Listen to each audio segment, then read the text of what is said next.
నిత్యం బ్రహ్మ నిరంతరం విమృశత నిర్వ్యాజ శాంతాత్మన. చేసేది ఎలా చేయాలి? నిర్వ్యాజ శాంతాత్మన.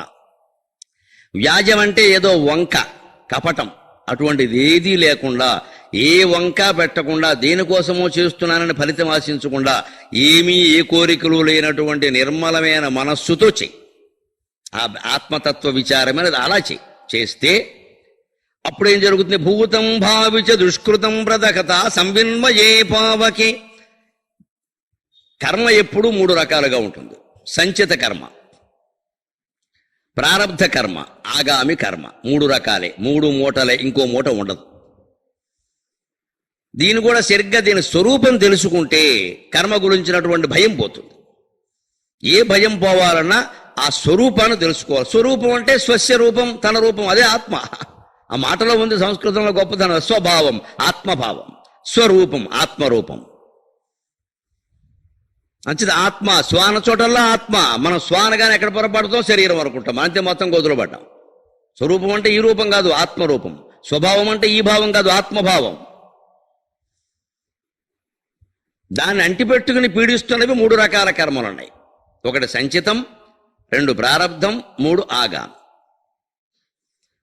సరిగ్గా మనం అందరం ఇప్పుడు అనుభవిస్తూ ఉన్నది ఈ జన్మయాత్రానికి ప్రధాన కారణం ప్రారబ్ధ కర్మ. దాన్ని అనుభవించి తీరాల్సిందే. 100 పూజలు చేసినా, 100 నదుల్లో మునిగిన, 100 యజ్ఞాలు చేసినా ప్రారబ్ధ కర్మను ఎవ్వరూ ఏమీ చెయ్యలేరు. శంకరాచార్య వివేక చూడామణిలో చెబుతారు, ప్రారబ్ధ కర్మ అంటే వదిలిపెట్టిన బాణం. విలుకాడు బాణం ఒక్కసారి వేసిన తర్వాత ఇక అది అతని చేతుల్లో ఉండదు. ఎవరిని భేదించాలో వారిని భేదించాలి, లేదు కిందైనా పడాలి. ఏదో కావాలి కానీ మళ్ళీ వెనక్కి రమ్మంటే రాదుగా. అంచేత మనం ఈ జన్మలో అనుభవించడానికి సిద్ధంగా ఉన్నటువంటి ప్రారబ్ధ కర్మ ఉందే, మనం జన్మ ఎత్తడానికి కారణమైంది. అవశ్యం అనుభోక్తవ్యం కృతం కర్మ శుభాశుభం. ప్రారబ్ధార్థములు ఉజ్జగింపరగదా ప్రజ్ఞానిధులుగావునను. ప్రారంభార్థములు ఉజ్జగింపరగదా. అలాగే ప్రారబ్ధ కర్మ అంటే 100,000,000 దేవతలు కూడా దాన్ని పోగొట్టలేరు. బ్రహ్మ విష్ణు మహేశ్వరులకు కూడా ప్రారబ్ధ కర్మ ఉంది. మనకు ఆశ్చర్యం అనుకుంటారు. ఎందుకంటే సృష్టి అని ఒక పని ఒప్పుకున్నందుకు బ్రహ్మదేవుడు కొంత బాధపడక తప్పదు. రక్షణ అని ఒక పని ఒప్పుకున్నందుకు గానే భగవంతుడు అవతారాలు ఎత్తాడు. అవతారాలు ఎత్తడం ఆయనకి ఏం ఆనందం కాదమ్మా. చాలా సందర్భాల్లో విష్ణుమూర్తి చెప్పాడు, నా కర్మకొద్దు, నేను ఎత్తుతున్నాను, నా జోలికి రాకండి అని. ఎందుకంటే ఈ లోకాన్ని కాపాడడంలో పని పెట్టుకున్నా నేను. అందుకని మరి తప్పదు. ఇది చేపవ్వాలి, కప్పవ్వాలి, తాబేలవ్వాలి, పంది కూడా అవ్వాలి, ఆక్షేపించే విధంగా. బాగున్నవాడు వరాహం అన్నాడు, తిట్టినవాడు పంది అన్నాడు. లక్ష్మీదేవికి వియోగం తప్పలేదు. రాముడైన తర్వాత ఏమైనా సుఖంగా ఉండగాడు? ఒక్కరోజు సుఖంగా లేడండి. ఆ బాల్యం ఏమైనా గడిచిందేమో అంతే. పెళ్ళయింది, 10 ఏళ్ళు కాపురం జరగలేదు, వనవాసానికి పంపించారు. 14 ఏళ్ళు అక్కడ సరిపోయింది. ఏమి సుఖపడ్డాడు రామచంద్రమూర్తి, సీతారామచంద్రుడు? ఎక్కడ సుఖపడ్డారండి? చాలా తక్కువ కదా నిజానికి. మరి ఎందుకోసం అవతారం ఎత్తినట్టు ఆయన? దుష్ట సంహారం అయితే ఒక్క రావణుడు కోసమేనా? ఆ రావణుడు కోసమని ఒప్పుకున్న దానికి ఎన్ని రకాల ఫలితాలు అనుభవించాల్సి వచ్చింది. పైగా ఆ రామావతారంలో చేసిన పనుల ఫలితాలు కన్నా మళ్ళీ కృష్ణావతారంలో అనుభవించాల్సి వచ్చింది. అంతటి వాడు కూడా వాలి వద్ద దగ్గర నుంచి అన్నీ అనుభవించాడు. ఎందుకంటే కొన్ని పరిణామాలు జీవితంలో అలాగే ఉంటాయి. తప్పది కానీ తప్పదది, చేయాల్సి వస్తుంది, అంతే చేశాం, దాన్ని అనుభవించాం, అయిపోయింది. కానీ ఒక్కటే లెక్క, కృష్ణావతారంలో మాత్రం ఆ అవతారంలో ఆయన చేసిన 16,000 పెళ్లిళ్ల ఫలితాలు కానీ, చేసిన రాక్షస సంహారం ఫలితాలు కానీ, సారథ్యం వహించిన కురుక్షేత్ర ఫలితం కానీ, నందయశోదల దగ్గర కొడుకుగా ఉన్న ఫలితం కానీ, 8 మంది భార్యలతో లీలా విలాసాలతో వినోదించినటువంటి ఫలితం కానీ, ఇది ఏ ఫలితము కూడా మళ్ళీ అనుభవించాల్సిన అవసరం కృష్ణ పరమాత్మ కలగలేదు. కృష్ణో యోగి అంటారు ఖచ్చితంగా. అంచేతనే ఒక్క మాట మీ సమాచారం కోసం చెబుతున్నా. రాముడికి వశిష్ఠుడు గీతను ఉపదేశించాడు, కృష్ణుడు స్వయంగా అర్జునుడికి గీతను ఉపదేశించాడు. తేడా అది. కృష్ణుడి స్థానం ఉపదేశించే స్థానం, రాముడి స్థానం ఉపదేశింపబడే స్థానం. మానవుడు కాబట్టి, మానవుడు అవతారం ఎత్తాక ఎవరైనా అంతే. ఆయనకి వశిష్ఠుడు ఉపదేశం చేశాడు. దాన్ని వశిష్ఠ రామ సంవాదం అంటారు, రామకృష్ణ మఠం వారు వేశారు. అలాగే యోగ వాసిష్టం అంటారు, జ్ఞాన వాసిష్టం అంటారు, వశిష్ఠ రామాయణం అంటారు. అనేక రకాల పేర్లు ఉన్నాయి. 32,000 శ్లోకాల గ్రంథం. రాముడు చెప్పించుకునేవాడు అయ్యాడు, వశిష్ఠుడు చెప్పేవాడు అయ్యాడు అక్కడ. అదే కృష్ణావతారం దగ్గరికి వచ్చారు, కృష్ణుడే చెప్పాడు స్వయంగా. కృష్ణుడికి ఎవరు ఉపదేశాలు చేయాల్సిన అవసరమే లేదు, ఆయనే చేశాడు. అర్జునుడు చెప్పించుకున్నాడు. ఎందుకంటే కృష్ణుడు యోగిగా జీవించాడు, రాముడు అలా జీవించదలుచుకోవాలి. సామాన్య మానవుడు ఎలా ఉంటాడో, ఎలా నలిగిపోతాడో అలాగే నలిగిపోయాడు. దుఃఖం వస్తే ఏడిచాడు, పొర్లి పొర్లి ఏడిచాడు సీతాదేవి వియోగంలో. అసలు రాముడేనా అనిపిస్తుంది. లక్ష్మణుడు ఓదార్చాడు అతన్ని, చాలా శ్లోకాలు పాడి పాడి పాడి ఓదార్చాడు. మరి రాముడికి సీతాదేవి వియోగం అనేది 6 నెలలే జరిగింది, లక్ష్మణుడికి భార్యా వియోగం 14 ఏళ్ళు జరిగింది కదండి. ఊర్మిళాదేవి అక్కడే ఉంది కదా, మరి ఆయన ఎడుతూ కూర్చోలేదే. 6 నెలల వియోగాన్ని ఈయన గారు భరించకపోతే 14 ఏళ్ల వియోగాన్ని ఆయన ఎలా భరించాడు? ఎవరి యోగం ఆలోచించాడు? లక్ష్మణుడి యోగం నిజం చెప్పాలంటే అంత భరించి ఆయనేమో రాముడు అన్నకి వదినికి సేవ చేశాడే. 6 నెలల బాధ ఎంత గొప్పదిద్ద, 14 ఏళ్ల బాధ అంటే కనిపించని ఔన్నత్యాలు రామాయణ పాత్రల్లో చాలా ఉన్నాయి. ఎందుకు అవన్నీ చేయాల్సి వచ్చిందంటే మానవ జన్మ ఎత్తాడు, ఇంతకు మానవ జన్మ ఎత్తాక ఉపాధిగతమైనటువంటి దోషాలు దేవుణ్ణేనా అంటుకుంటే తప్పదు. యోగిత్వం మాత్రమే అంటుకోనేకుండా చేస్తుంది. జ్ఞానిభ్యోభిమతో యోగి కర్మిభ్యోభిమతో అధిక తస్మాత్ యోగి భవార్జున అంటాడు భగవద్గీతలో. జ్ఞానుల కంటే కర్మిష్ఠుల కంటే అందరికంటే యోగి గొప్పవాడయ్యా, నీ జీవితంలో యోగి అయ్యే ప్రయత్నం చేయంటాడు, ఇంకేం అక్కర్లేదంటాడు. యోగి అంటే అన్నీ చేస్తూనే ఉంటాడు, ఏది మనస్సుకు అంటుకోనివాడు, ఎక్కడది అక్కడే వదిలేస్తాడు. అయిపోయింది వదిలేసాం అంతే. ఎవరన్నా గుర్తు చేసినా అది ఎప్పుడో 2 రోజుల క్రితం విషయం కదండి గుర్తు చేస్తున్నారే అంటాడు అంతే. 2 రోజులు ఆయన దృష్టిలో 2 యుగాల కింద లెక్క. 2 రోజులు ఒక యోగి దృష్టిలో 2 యుగాల కింద లెక్క. గుర్తు తెచ్చుకూడదాన్ని ఎవరైనా తెచ్చినా సరే అయిపోయింది కదండి ఎందుకు ఇప్పుడు మాట్లాడుతున్నారు అని వదిలేయండి అంటాడు. ఎప్పటికప్పుడే అలాంటి వాడే యోగి. శ్రీకృష్ణుడు అలా కాబట్టి ఎప్పుడూ మురళీగానంతోనే ఉన్నాడు హాయిగా. ఇదే ఆ ప్రారంధ కర్మను అనుభవించాల్సి వచ్చించాడు, అనుభవించాడు. కృష్ణుడు కూడా అనుభవించాడు. ప్రారంధాన్ని అనుభవించక తప్పదు. ఆయన ఒప్పుకున్నాడు, అనుభవించాడు ఖచ్చితంగా. ఎవరెవరో ఋషులు ఇచ్చిన శాపాల ఫలితాలు కూడా శ్రీకృష్ణుడు అనుభవించాల్సి వచ్చింది. 16,000 మంది ఈయన భార్యలుగా ఉండడానికి కారణం ఎవరు? నారాయణ మహర్షి.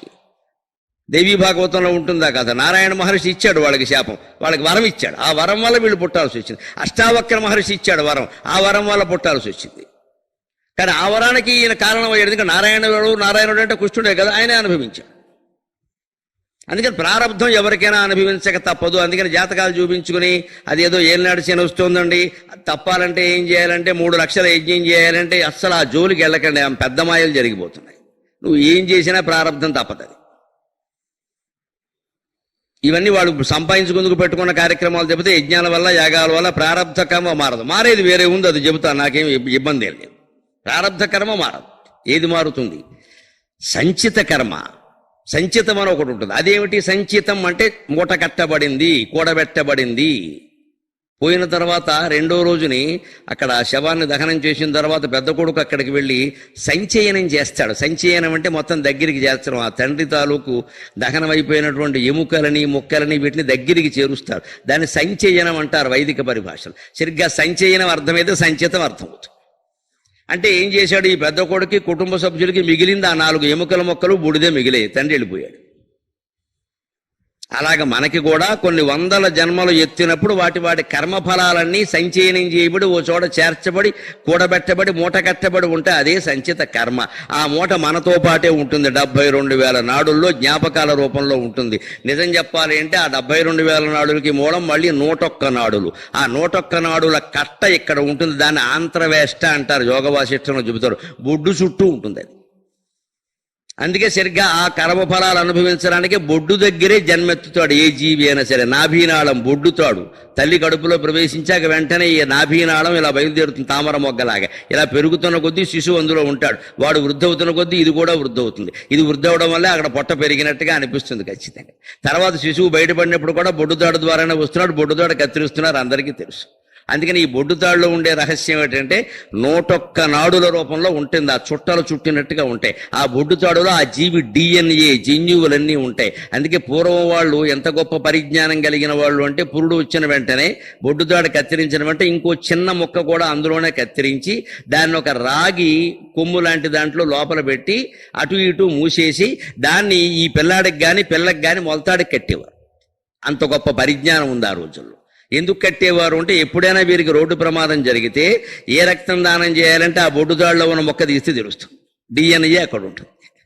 వీడి DNA ఏమిటి, జన్యువులు ఏమిటి, ఇతనికి చికిత్స ఎలా చేయాలంటే డాక్టర్లు దాన్ని బట్టే కదా DNAని బట్టి గుర్తిస్తారు. మరి DNA ఎలా తెలుస్తుంది? ఇప్పుడంటే ఏవో ఉన్నాయి, అప్పుడే ఉన్నాయి. అప్పుడే మన వాళ్ళకి కనిపెట్టిన గొప్ప విధానం ఏంటంటే మంత్రసాని ఆ మొక్క ఒకటి జాగ్రత్తగా తీసి అప్పటికే ఒక రాగి గొట్టం లాంటిది ఒకటి తయారు చేస్తారు. కాబట్టి ఆ గొట్టంలో దీన్ని పెట్టేసి అటు ఇటు మూసేసి దానికి మళ్ళీ ఒక చిన్న రింగులో ఒకటి పెట్టి అది ఆ పిల్లకి కానీ పిల్లాడికి కానీ వెంటనే మొలతాడికి కట్టేస్తారు. వాడు జీవితాంతం దాన్ని ధరించాలి అంటే. అందుకే లోకంలో ఓ సామెత వచ్చింది, మొలతాడు లేకపోతే మొగాడు కదండి. అందుకు వచ్చింది ఖచ్చితంగా ఉంటుంది కాబట్టి.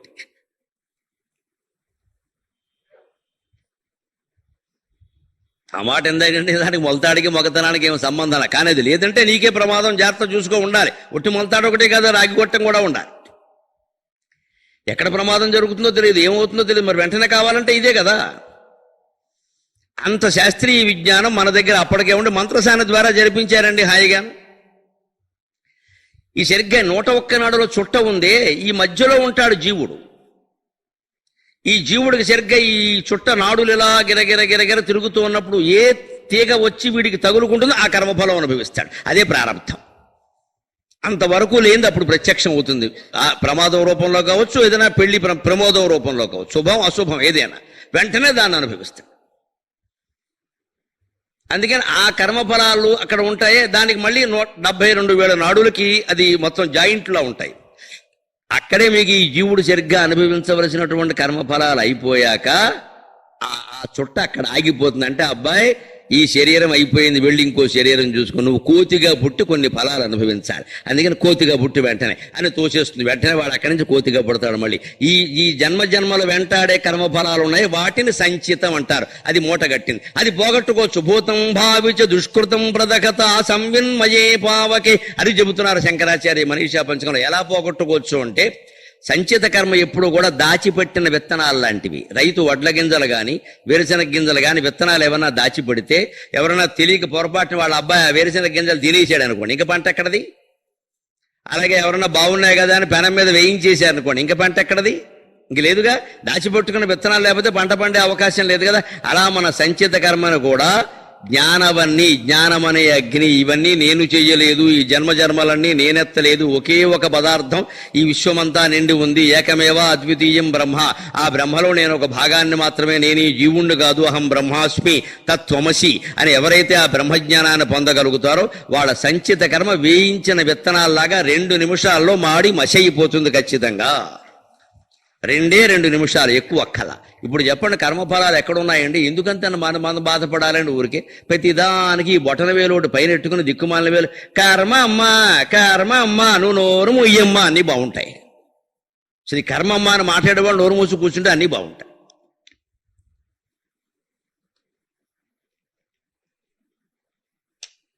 ఈ సాగతీతల వల్లే మొత్తం జాతి చెడిపోతుంది. అంత ఏమీ లేదమ్మా, నువ్వు జ్ఞానం పొందితే నేను చేసింది కాదు అనుకోగలిగితే ఒక దెబ్బతో పోయే మొత్తం అంతా. సంవిన్మయే పావకే. సంవిన్మయం అంటే జ్ఞానమయం. జ్ఞానమయమైన పావకే అగ్నిలో మొత్తం దహించబడింది చెబుతున్నారు. ఇక్కడొక చోట కాదు. జ్ఞానాగ్ధి దగ్ధ కర్మాణం తమాహు పండితం బుధాక. భగవద్గీత 5వ అధ్యాయం కర్మ సన్యాస యోగంలో భగవంతుడు చెప్పిన మాట. జ్ఞానం అనే అగ్నిలో ఈ పండితుడు మొత్తం కర్మలను దహింపజేసుకున్నాడు. పండితుడు అంటే ఒక కులం అనుకోకుండా దయచేసి, ఎవరు బ్రహ్మజ్ఞానం కలిగిన వారో వారంతా పండితులే. స్త్రీలైనా పురుషులైనా ఎవరైనా పర్వాలేదు. కొన్ని సందర్భాల్లో శిశువులు కూడా మహాపండితులు అవుతారు. ప్రహ్లాదుడు ఎప్పుడయ్యాడు? 8 ఏళ్ల వయస్సు. రమణ మహర్షి మహాతపస్సు చేసింది ఎప్పుడు 12 ఏళ్ల వయస్సులో. భక్త నందనార్ లాంటి వాళ్ళందరూ 12 ఏళ్ల వయస్సుకు పరిణామం చెంది మహానుభావులు అయ్యారండి. రకరకాల నిమ్న వర్గాల్లో బలహీన వర్గాల్లో పుట్టిన వాళ్ళు బోళంతమంది అయ్యారండి. అలాగా జన్మాంతర సుకృతం. అది ఎవరు చెప్తారండి ఆ విషయాన్ని? అంచేది శిశువు అయినంత మాత్రాన్ని జ్ఞానం ఉండదు అనుకోకూడదు. శిశువుల్లో కూడా కొంతమందికి ఉంటుంది. చిన్నప్పుడే వారు అలాంటి విద్యలు ప్రదర్శిస్తారు. అందుకని ఈ భూతం భావిచ జరిగిపోయిన కర్మలు సంచిత కర్మలు కదా, దీన్ని దహించవచ్చు. ఇప్పుడు సంచిత కర్మ జ్ఞానం ద్వారా పోయింది. అద్వైత సిద్ధి పొంది అపరోక్షానుభూతి పొంది నేను పరమాత్మ స్వరూపాన్ని, నేను చేసిందంటూ ఏమీ లేదు, చెయ్యవలసిందంటూ ఏమీ లేదు, ప్రారంధం అనుభవించడానికి మాత్రమే ఈ శరీరంతో ఉన్నాను, హాయిగా అనుభవిస్తాను, నేను దేన్ని ఎదుర్కోను, దేన్ని ప్రతిక్రియ చెయ్యను, దేన్ని మార్చే ప్రయత్నం కూడా చేయను, ఏది వస్తే అది వస్తుంది, వెళ్ళేది అది వెడుతుంది అనడానికి అద్భుతం ఏమిటంటే ఉదయం మన వాస్తు శాస్త్రం. కిటికీ చూడండి, ఇక్కడ కిటికీ ఉంది, ఎదురుగా కిటికీ ఉంటుంది చూసుకోండి మీరు. సరిగ్గా ఇక్కడ చూడండి 3, 2, 5 కిటికీలు ఉన్నాయి. ఇక్కడ కూడా తలుపులతో సహా మీరు చూసుకుంటే ఇక్కడ తలుపులు కిటికీలు కలిపి ఎన్ని ఉన్నాయో అన్ని ఉంటాయి. మొత్తం మీద ద్వారాలు కిటికీలన్నీ సరి సంఖ్యలో ఉంటాయి, మీకు బేస్ సంఖ్యలో ఉండవు. 4 తలుపులు అంటారు, 6 కిటికీలు అంటారు. అందుకని 3 కిటికీలని ఎవరూ చెప్పరండి. ఎందుకు చెప్పరు? బేస్ సంఖ్య చెడ్డది, సరి సంఖ్య మంచి, అదే పిచ్చి మాట. అంటే చెడ్డ మంచి ఉండవు అంకెల్లో. 100 అంకెలే, 9 అంకెలే. మంచి ఏమిటి చెడ్డ ఏమిటి? అంకెల్లో మంచి ఉంటాయా, అక్షరాల్లో మంచి ఉంటాయా? అదేమి ఉండదండి. సరిగ్గా ఈ కిటికీ ఉంది, ఆ కిటికీ ఎదురుగా ఉంది, లేదా తలుపు ఉంటుంది. అంటే అర్థం ఏమిటి? ఈ తలుపులోంచి గాలి వచ్చింది, ఆ కిటికీలోంచి వెళ్ళిపోవాలమ్మా, అప్పుడు భవనం శాశ్వతంగా ఉంటుంది.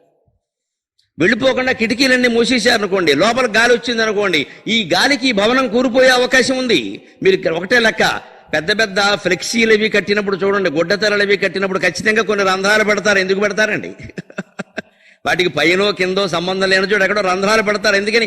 పెద్ద గాలి వస్తే ఆ రంధ్రాల్లోంచి గాలి వెళ్ళిపోతే ఆ కట్టిన తోరణం, వస్త్ర తోరణం, ఫ్లెక్సీ నిలబడుతుంది. మీరేం పెట్టలేదనుకోండి, ఈ గాలి మొత్తం వెళ్ళేసరికి కూలిపోతుంది అది. అందుకని సరిగ్గా వాస్తు శాస్త్రంలో కిటికీలు ఇక్కడ ఎన్ని ఉన్నాయి, తలుపులు ఎన్ని ఉన్నాయి, దీనికి ఎదురుగా కిటికీ, ఎదురుగా కిటికీ, తలుపుకి ఎదురుగా తలుపు, కనీసం వీలు కాకపోతే తలుపుకి ఎదురుగా కిటికీ, ఏదో ఒకటి పెట్టమన్నారు. అందుకని సరి సంఖ్యలో చెప్పారు. మనం ఏమనుకుంటాం, కిటికీలు అన్నీ పెట్టకపోతే పిల్లలకు ఆరోగ్యం బాగుండదని చెప్పారు. అలా చెప్పేవాడు వాస్తు శాస్త్రం కాదు, మా పెద్ద మాయిగాడు. ఒకవేళ ఆరోగ్యం గురించి చెప్పుంటే అందులో రహస్యం ఏంటంటే గాలి తగలడం వల్లే బాగుంటుంది, అంతకంటే ఎలా కంగారు పడిపోక్కల. ఈ కిటికీ వల్లే పిల్లలకి చదువు రావట్లా, ఈ కిటికీ ఇక్కడ అడ్డంగా ఉందండి, ఎప్పుడు ఇక్కడ గోడ దగ్గర ఎలా ఉండదు. అందుకే మీ అమ్మాయికి పెళ్లి వాళ్ళు, అమ్మాయికి పెళ్లి కిటికీకి సంబంధం ఏంటమ్మా? కిటికీ నుంచి చూడనే ప్రేమ లేక పంపాలని నాకు అర్థం కాదు. అమ్మాయి పెళ్లి కిటికీకి సంబంధించి అది కూడా చెబుతాను, మొత్తం కట్టి నీళ్లు కూల కొట్టేస్తున్నారు. మనకు అనారోగ్యం చేస్తే కిటికీ, పెళ్లి కాకపోతే కిటికీ, ఉద్యోగం రాకపోతే కిటికీ, భార్యాభర్త కూడా వస్తే కిటికీ, అన్నిటికీ కిటికీయే. కిటికీకి అంత విలువ ఉందా? ఎన్నికల్లో ఎంతవరకు కిటికీ గుర్తు ఎవరికి ఇవ్వలేదు. ఇది ఇస్తే బాగుండు. అసలు అన్ని గుర్తులు ఇచ్చారు కానీ కిటికీ గుర్తు ఇవ్వాల. ఈ కిటికీ గుర్తిస్తే బాగుండేది. అసలు అందరికీ కిటికీ ప్రధానం అయిపోయింది ఇక్కడ. మన జీవితం కిటికీ మీద, ఆట మీద, కిటుకుల మీద కూడా ఆధారపడదండి. మన తెలివితేటలు ఏమయ్యాయి, మన వ్యక్తిత్వం ఏమైంది, కిటికీల మీద, గుమ్మాల మీద మనం ఆధారపడింది. ఇదేమి శాస్త్రం, ఇదేం అజ్ఞానం. జీవితాన్ని తీసుకెళ్లి కిటికీలో బారేస్తామా? ఎందుకు పెట్టారంటే, ఎందుకు సరిగ్గా ఈ గాలి ఇలా వచ్చి ఇలా వెళ్ళిపోయినట్టుగా ప్రారంధ కర్మ అనేది వస్తుంది, వెళ్ళిపోతుంది. మనం ప్రశాంతంగా ఉంటే చాలు, ప్రతిక్రియ వద్దు. అనుభవించవలసింది. జాతకాలు తెలుసుకోవడం ఎందుకంటే సిద్ధంగా ఉండడానికి తప్ప మార్చడానికి కాదు. మారిస్తే మారదు అది. కొన్ని కోట్ల మైళ్ళ దూరంలో ఉండేటువంటి గ్రహాల ప్రభావం మన మీద ఉండడం నిజమే అయినప్పుడు, మనం ఇక్కడ చేసే ఓ చిన్న పూజ ద్వారానో, రాహుకేతు దోషం ద్వారానో, చేతికి కట్టుకున్న తాయెత్తు ద్వారానో, వేలికి పెట్టుకున్న ఉంగరం ద్వారానో ఆ ప్రభావం మొత్తం డామ్ అని మారిపోతుంది అండి. ఎంత ఆశ్చర్యం అండి అది! ఎలా మారిపోతుందండి? ఏ తర్కం పనిచేసిందండి అక్కడ? మన అజ్ఞానం తప్ప. మొత్తం మాయరాల కింద తయారైపోతారు. టీవీలు నిండా డబ్బులు ఇచ్చి కార్యక్రమాలు పెట్టించుకుంటారు. మీ వేలికి ఉంగరం పెట్టుకోండి, మొత్తం మీ భవిష్యత్ వారింది వాడి భవిష్యత్తు అనే మంది ఏం మారలా. వాడు బాగా సంపాదించుకొని, టీవీ వాడు కూడా సంపాదించుకున్నాడు. వాళ్ళిద్దరు భవిష్యత్తు బ్రహ్మాండంగా ఉంది. వాళ్ళిద్దరూ ఎప్పుడో ఉంగరాలు పెట్టుకోరు, టీవీలో చెప్తూ ఉంటారు అంతే. అలాగా మనం ఈ రంగురాళ్ళని పెట్టుకునేసరికి మనకి ఏదో అయిపోతుంది అనుకుంటున్నాం. జీవితం రంగుల పాలైంది. ఈ అజ్ఞానం నుంచే బయటపడాలి. ప్రారంభం అనుభవించక తప్పదు. సంచిత కర్మ ఎంత ఉన్నా అది జ్ఞానంతో పోతే మొత్తం అది నేను చెయ్యలేదు, ఇది కేవలం భ్రమ, బ్రహ్మ సత్యం, జగన్ మిథ్య. జగత్తంతా మిథ్య అయినప్పుడు మన జీవితం మిథ్య కాదా? మనం ఏవో చేశామని ఎందుకు అనుకోవాలి? ఆ చేసినవన్నీ గుర్తు చేసుకుంటూ ఉంటాం. మరి ఆ గుర్తు చేసుకోవడమే మహాపాపం. మనం ఎందుకు దుఃఖపడుతూ ఉంటామంటే గుర్తు కారణంగా. అందుకే నేను తరచు చెబుతూ ఉంటాను, మర్చిపోవడం అంత సుఖం లేదు, గుర్తుపెట్టుకోవడం అంత బాధ లేదని. ఏవో పద్యాలు శ్లోకాలు గుర్తుపెట్టుకున్నామంటే అర్థం ఉంది. జీవితంలో జరిగినవన్నీ గుర్తుపెట్టుకోవడం పెట్టండి. అధిక మాసం తద్దినలాగా పని లేక వదిలిపెట్టుకున్నాను.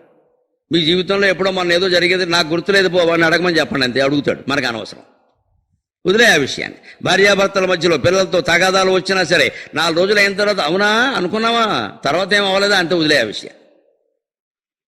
అవును జరిగింది, అప్పుడు ఏమన్నావు, 9/9/92 నాడు పొద్దున్నే 8 గంటలకు నువ్వు ఏమన్నావు, 96 ఏప్రిల్లో 5వ తారీఖున ఏమన్నావు అంటే ఈ జన్మకు తమలది దద్దినం. ఇది మొత్తం డేట్లతో సహా చెబుతున్నాడు ఈయన.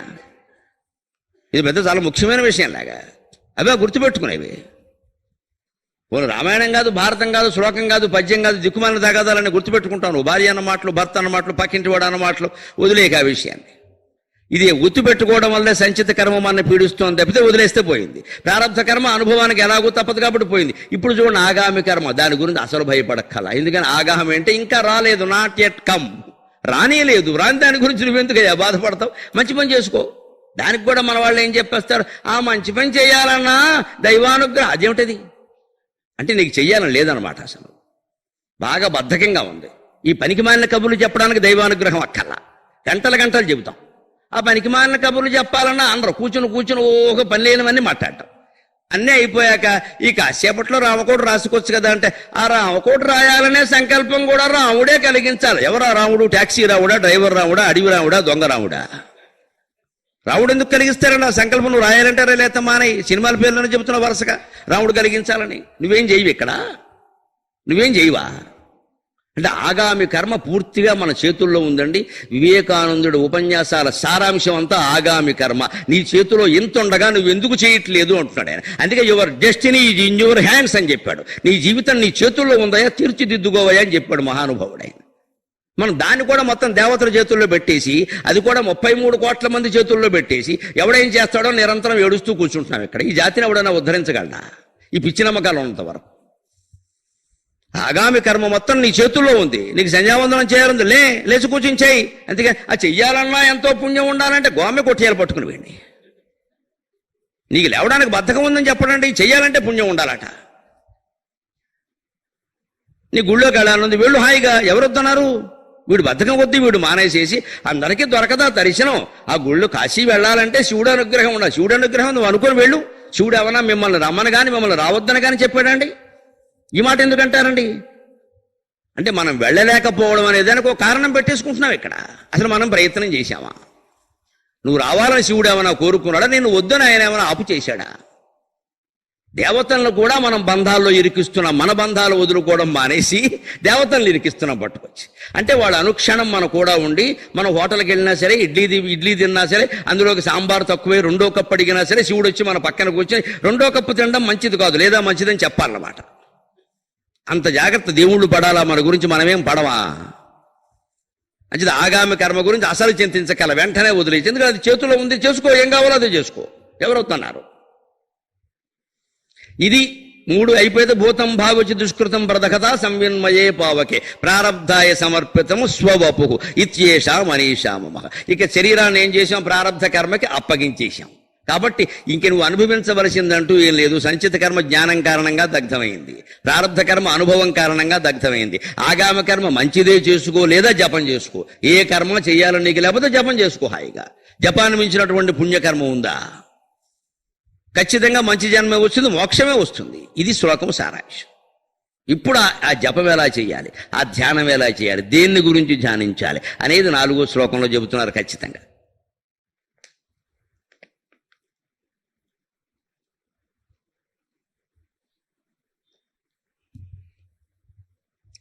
యా తిర్యం నరదేవతాభిః అగమిత్యంత స్ఫుటా గృహ్యతే యద్భాసా సకలాక్షదేక విషయా భాంతి స్వతో చేతనాః తాం భాష్యైః పిహితార్కమండల నిభాం స్ఫూర్తిం సదా భావయన్ యోగీ నిర్వృతమానసో హి గురురిత్యేషా మనీషా మమ. యా తిర్యం నరదేవతాభిః అహమితి అంతఃస్ఫుటా గృహ్యతే. తిర్యక్కులంటే పశుపక్ష్యాదులు, నర అంటే మానవులు, దేవత అంటే ఇంద్రుడు, చంద్రుడు, దిక్పాలకులు మొదలైన వాళ్ళందరూ, ఆకాశంలో ఉండే శక్తులు, అగ్ని, వాయువు అన్నీ కూడా, పంచభూతాలు కూడా అందులోకి వస్తాయి. ఈ అన్నిటిలోనూ కూడా ఒక్క మానవుల్లో మాత్రమే ఆత్మ లేదు, అన్నిటిలోనూ ఉంది. అలా ఎలా తెలుస్తుంది ఉందని? ఆకామేతి అంతఃస్ఫుట గృహ్యతే. నేను నేను నేను అది లోపల నీకు ఏది స్ఫురిస్తుందో అదే ఆత్మ.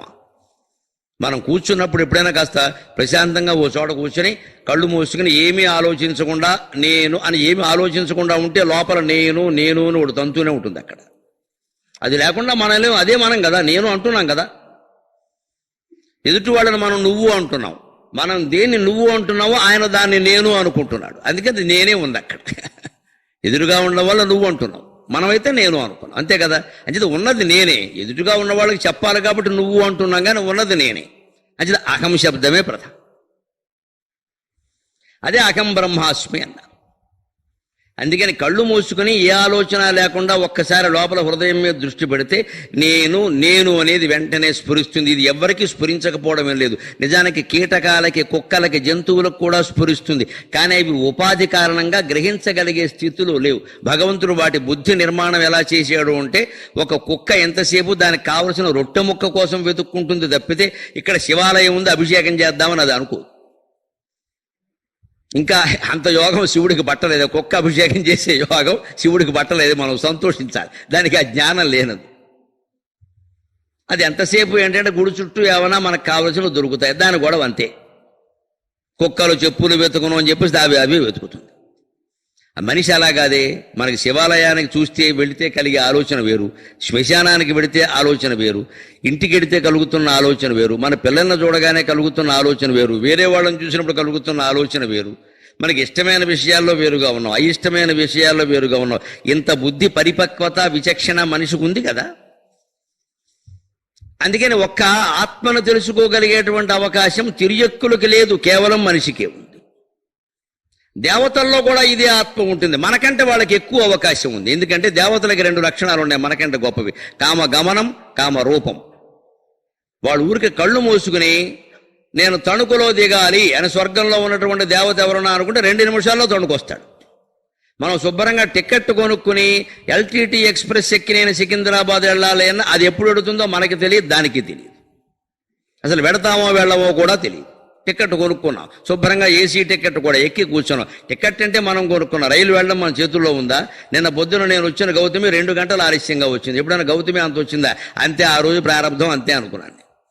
నేను ఎలా తీసుకున్నాను దాన్ని? ఇంత వేదాంతం చదువుకుని మనం ఎందుకు బాధపడతాం? ఆ డ్రైవర్ అనిల్ ఉన్నాడే, ఆయన బాధపడ్డాడు. 4ంటికి స్టేషన్కి వచ్చి కూర్చున్నాడు. పాపం నాదేం పోయింది, ఆయనకి చెప్పేశాను ఒక మాట: అబ్బాయి 4ంటికి నేనే ఫోన్ చేశా, అబ్బాయి నువ్వు ఇది ఆలస్యం అవుతుందయ్యా, నా దగ్గర ఈ డొక్కు ఫోన్ తప్పలేదుగా, ఆయన దగ్గర చాలా పెద్ద ఫోన్ ఉంది, నాకంటే అదృష్టవంతుడు.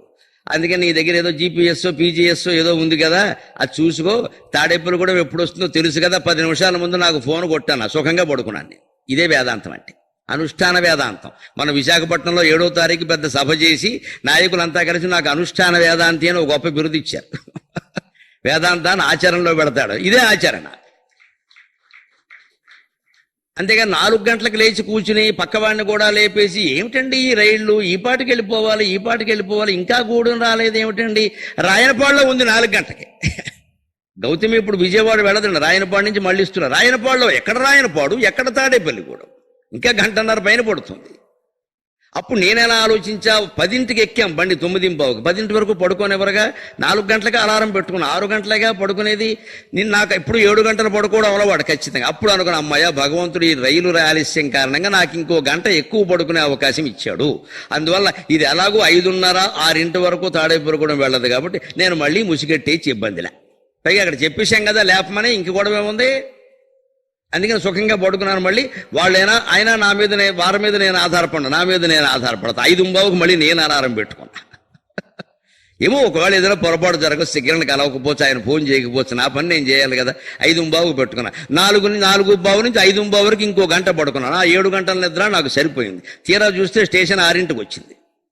ఏమైందమ్మా? 5ంటికి ఇంటికి వచ్చేవాళ్ళం, 6ంటికి వచ్చాం. ఏమి నష్టమైంది? అన్నం పెట్టరా, కాఫీ ఇవ్వరా, ఏమన్నా ప్రమాదమా? ఇక్కడికి వచ్చి నేను 5ంటికి వచ్చి ఉంటే ఏం చేసేవాడిని? వాళ్ళని ఇబ్బంది పెట్టడం మంచిది కాబట్టి పైకి వెళ్ళి 1 గంట పడుకుంటానని చెప్పేవాడిని. అంతే, ఆ గంట నేను పైకి వెళ్ళే పడుకున్నా. పై బెర్త్ వచ్చింది నాకు, పైనే పడుకున్నాడు సుఖంగా. ఇదే జీవితాన్ని తీసుకునే విధానం. ఇంకా అక్కడ కూర్చుని పక్క వాళ్ళని లేపేసి పనికిమాలిన కబుర్లన్నీ చెప్పొద్దు ఇండియన్ రైల్వేస్ గురించి. అవి అలా ఉంటాయని తెలిసే టికెట్ కొనుక్కున్నావు కదా, ఎక్కిసే అంతే. అదే పగల సమయంలో లేట్ అయిందనుకోండి, ఒక పుస్తకం తీసుకుని హాయిగా చదువుకుంటే ఆ ఆలస్యాన్ని మొత్తం అమృతప్రాయం చేసినట్టు లెక్క. ఆలస్యం అమృతం అయిపోతుంది రైలు ఆలస్యం కావడం కారణంగా. మనం ఎవ్వరం ఆ పని చేయం. కూర్చుని సొల్లు కబుర్లు చెప్పుకుంటూ కూర్చుని భారతదేశాన్ని తిట్టడం, అమెరికాని పొగడడం, ఇదే పని మనకి. అక్కడ చచ్చే చావులు వాళ్ళు చూస్తున్నారు. రైళ్ళు ఒకటి సమానంగా నడిస్తే సరిపోలేదు. అక్కడ తుపాకులు ఎప్పుడు పేలుతాయో తెలియదు. మన దగ్గర ఇంకా అంత గొడవ లేదు. ఏ దేశం దౌర్భాగ్యాలు ఆ దేశంలో ఉన్నాయి, మనం ఎందుకు చెప్పుకోవాలి? ఇదే లెక్క. అందుకని తిరియక్కులైనా నరులైనా దేవతలైనా తేడా వాళ్ళ కామరూపం ఉంది, కామగమనం ఉంది. ఏ చోటుకంటే ఆ చోటుకి వెళ్ళిపోతా. అంత మాత్రం చేత దేవతలు సుఖంగా ఉన్నారా? దేవేంద్రుడిని గమనించండి, ఎన్ని తిప్పలు పడ్డాడు. మన్మధుడిని గమనించండి, శివుడి చేతిలో దహనం అయ్యాడు. లక్ష్మీనారాయణుల కుమారుడయ్యండి, శివుడి చేతిలో దహనం అయ్యాడు. వాళ్ళెవరూ కల్పించుకోలేదు. దేవేంద్రుడు బలిచక్రవర్తి చేతిలో ఓడిపోయాడు, హిరణ్యకశ్యపుడి చేతిలో ఓడిపోయాడు, చాలా మంది చేతుల్లో ఓడిపోయాడు. చివరికి ఆయన వల్ల కాక మానవులైనటువంటి చక్రవర్తుల సాయం అడగాల్సి వచ్చింది. దిలీప్ చక్రవర్తి సాయం అడిగాడు, పృథు చక్రవర్తి సాయం అడిగాడు, అర్జునుడు సాయం అడిగాడు నిన్నగాక మొన్న ద్వాపర యుగంలో. ఏం దేవేంద్రుడు అండి ఆయన, ఏం బాగుకున్నాడండి. కామరూపాలు కామగమనాలు ఉండి ఇంత చేసి ఏం చేశాడు కనుక. అంచేత నువ్వు దేవతాత్వం ఉందా, నరత్వం ఉందా, కీటకత్వం ఉందా, అది సమస్య కాదు. ఇక్కడ నీ మనస్సులో శివుడున్నాడా లేదా, అదే సమస్య. ఆ భగవత్స్మరణ చేయడమే ముఖ్యం. అందుకని దాన్ని ఎలా భావించాలట? యద్భాసా సకలాక్షదేక విషయా భాంతి స్వతో చేతనాక మన దేహం మొత్తం ప్రకాశించడానికి ఆత్మ ప్రకాశమే కారణం. ఆ ప్రకాశం లేకపోతే మొత్తం శరీరం ప్రకాశించే అవకాశం లేదు. నాసా వారు పరిశోధనలు చేసి చేసి చేసి శరీరం విషయంలో కనిపెట్టిన గొప్ప విషయం ఏమిటి అంటే, భారతీయ ఋషులు కనిపెట్టిన విషయం అక్షరాల సత్యమని మాకిప్పుడు నిరూపణ అయింది అన్నారు.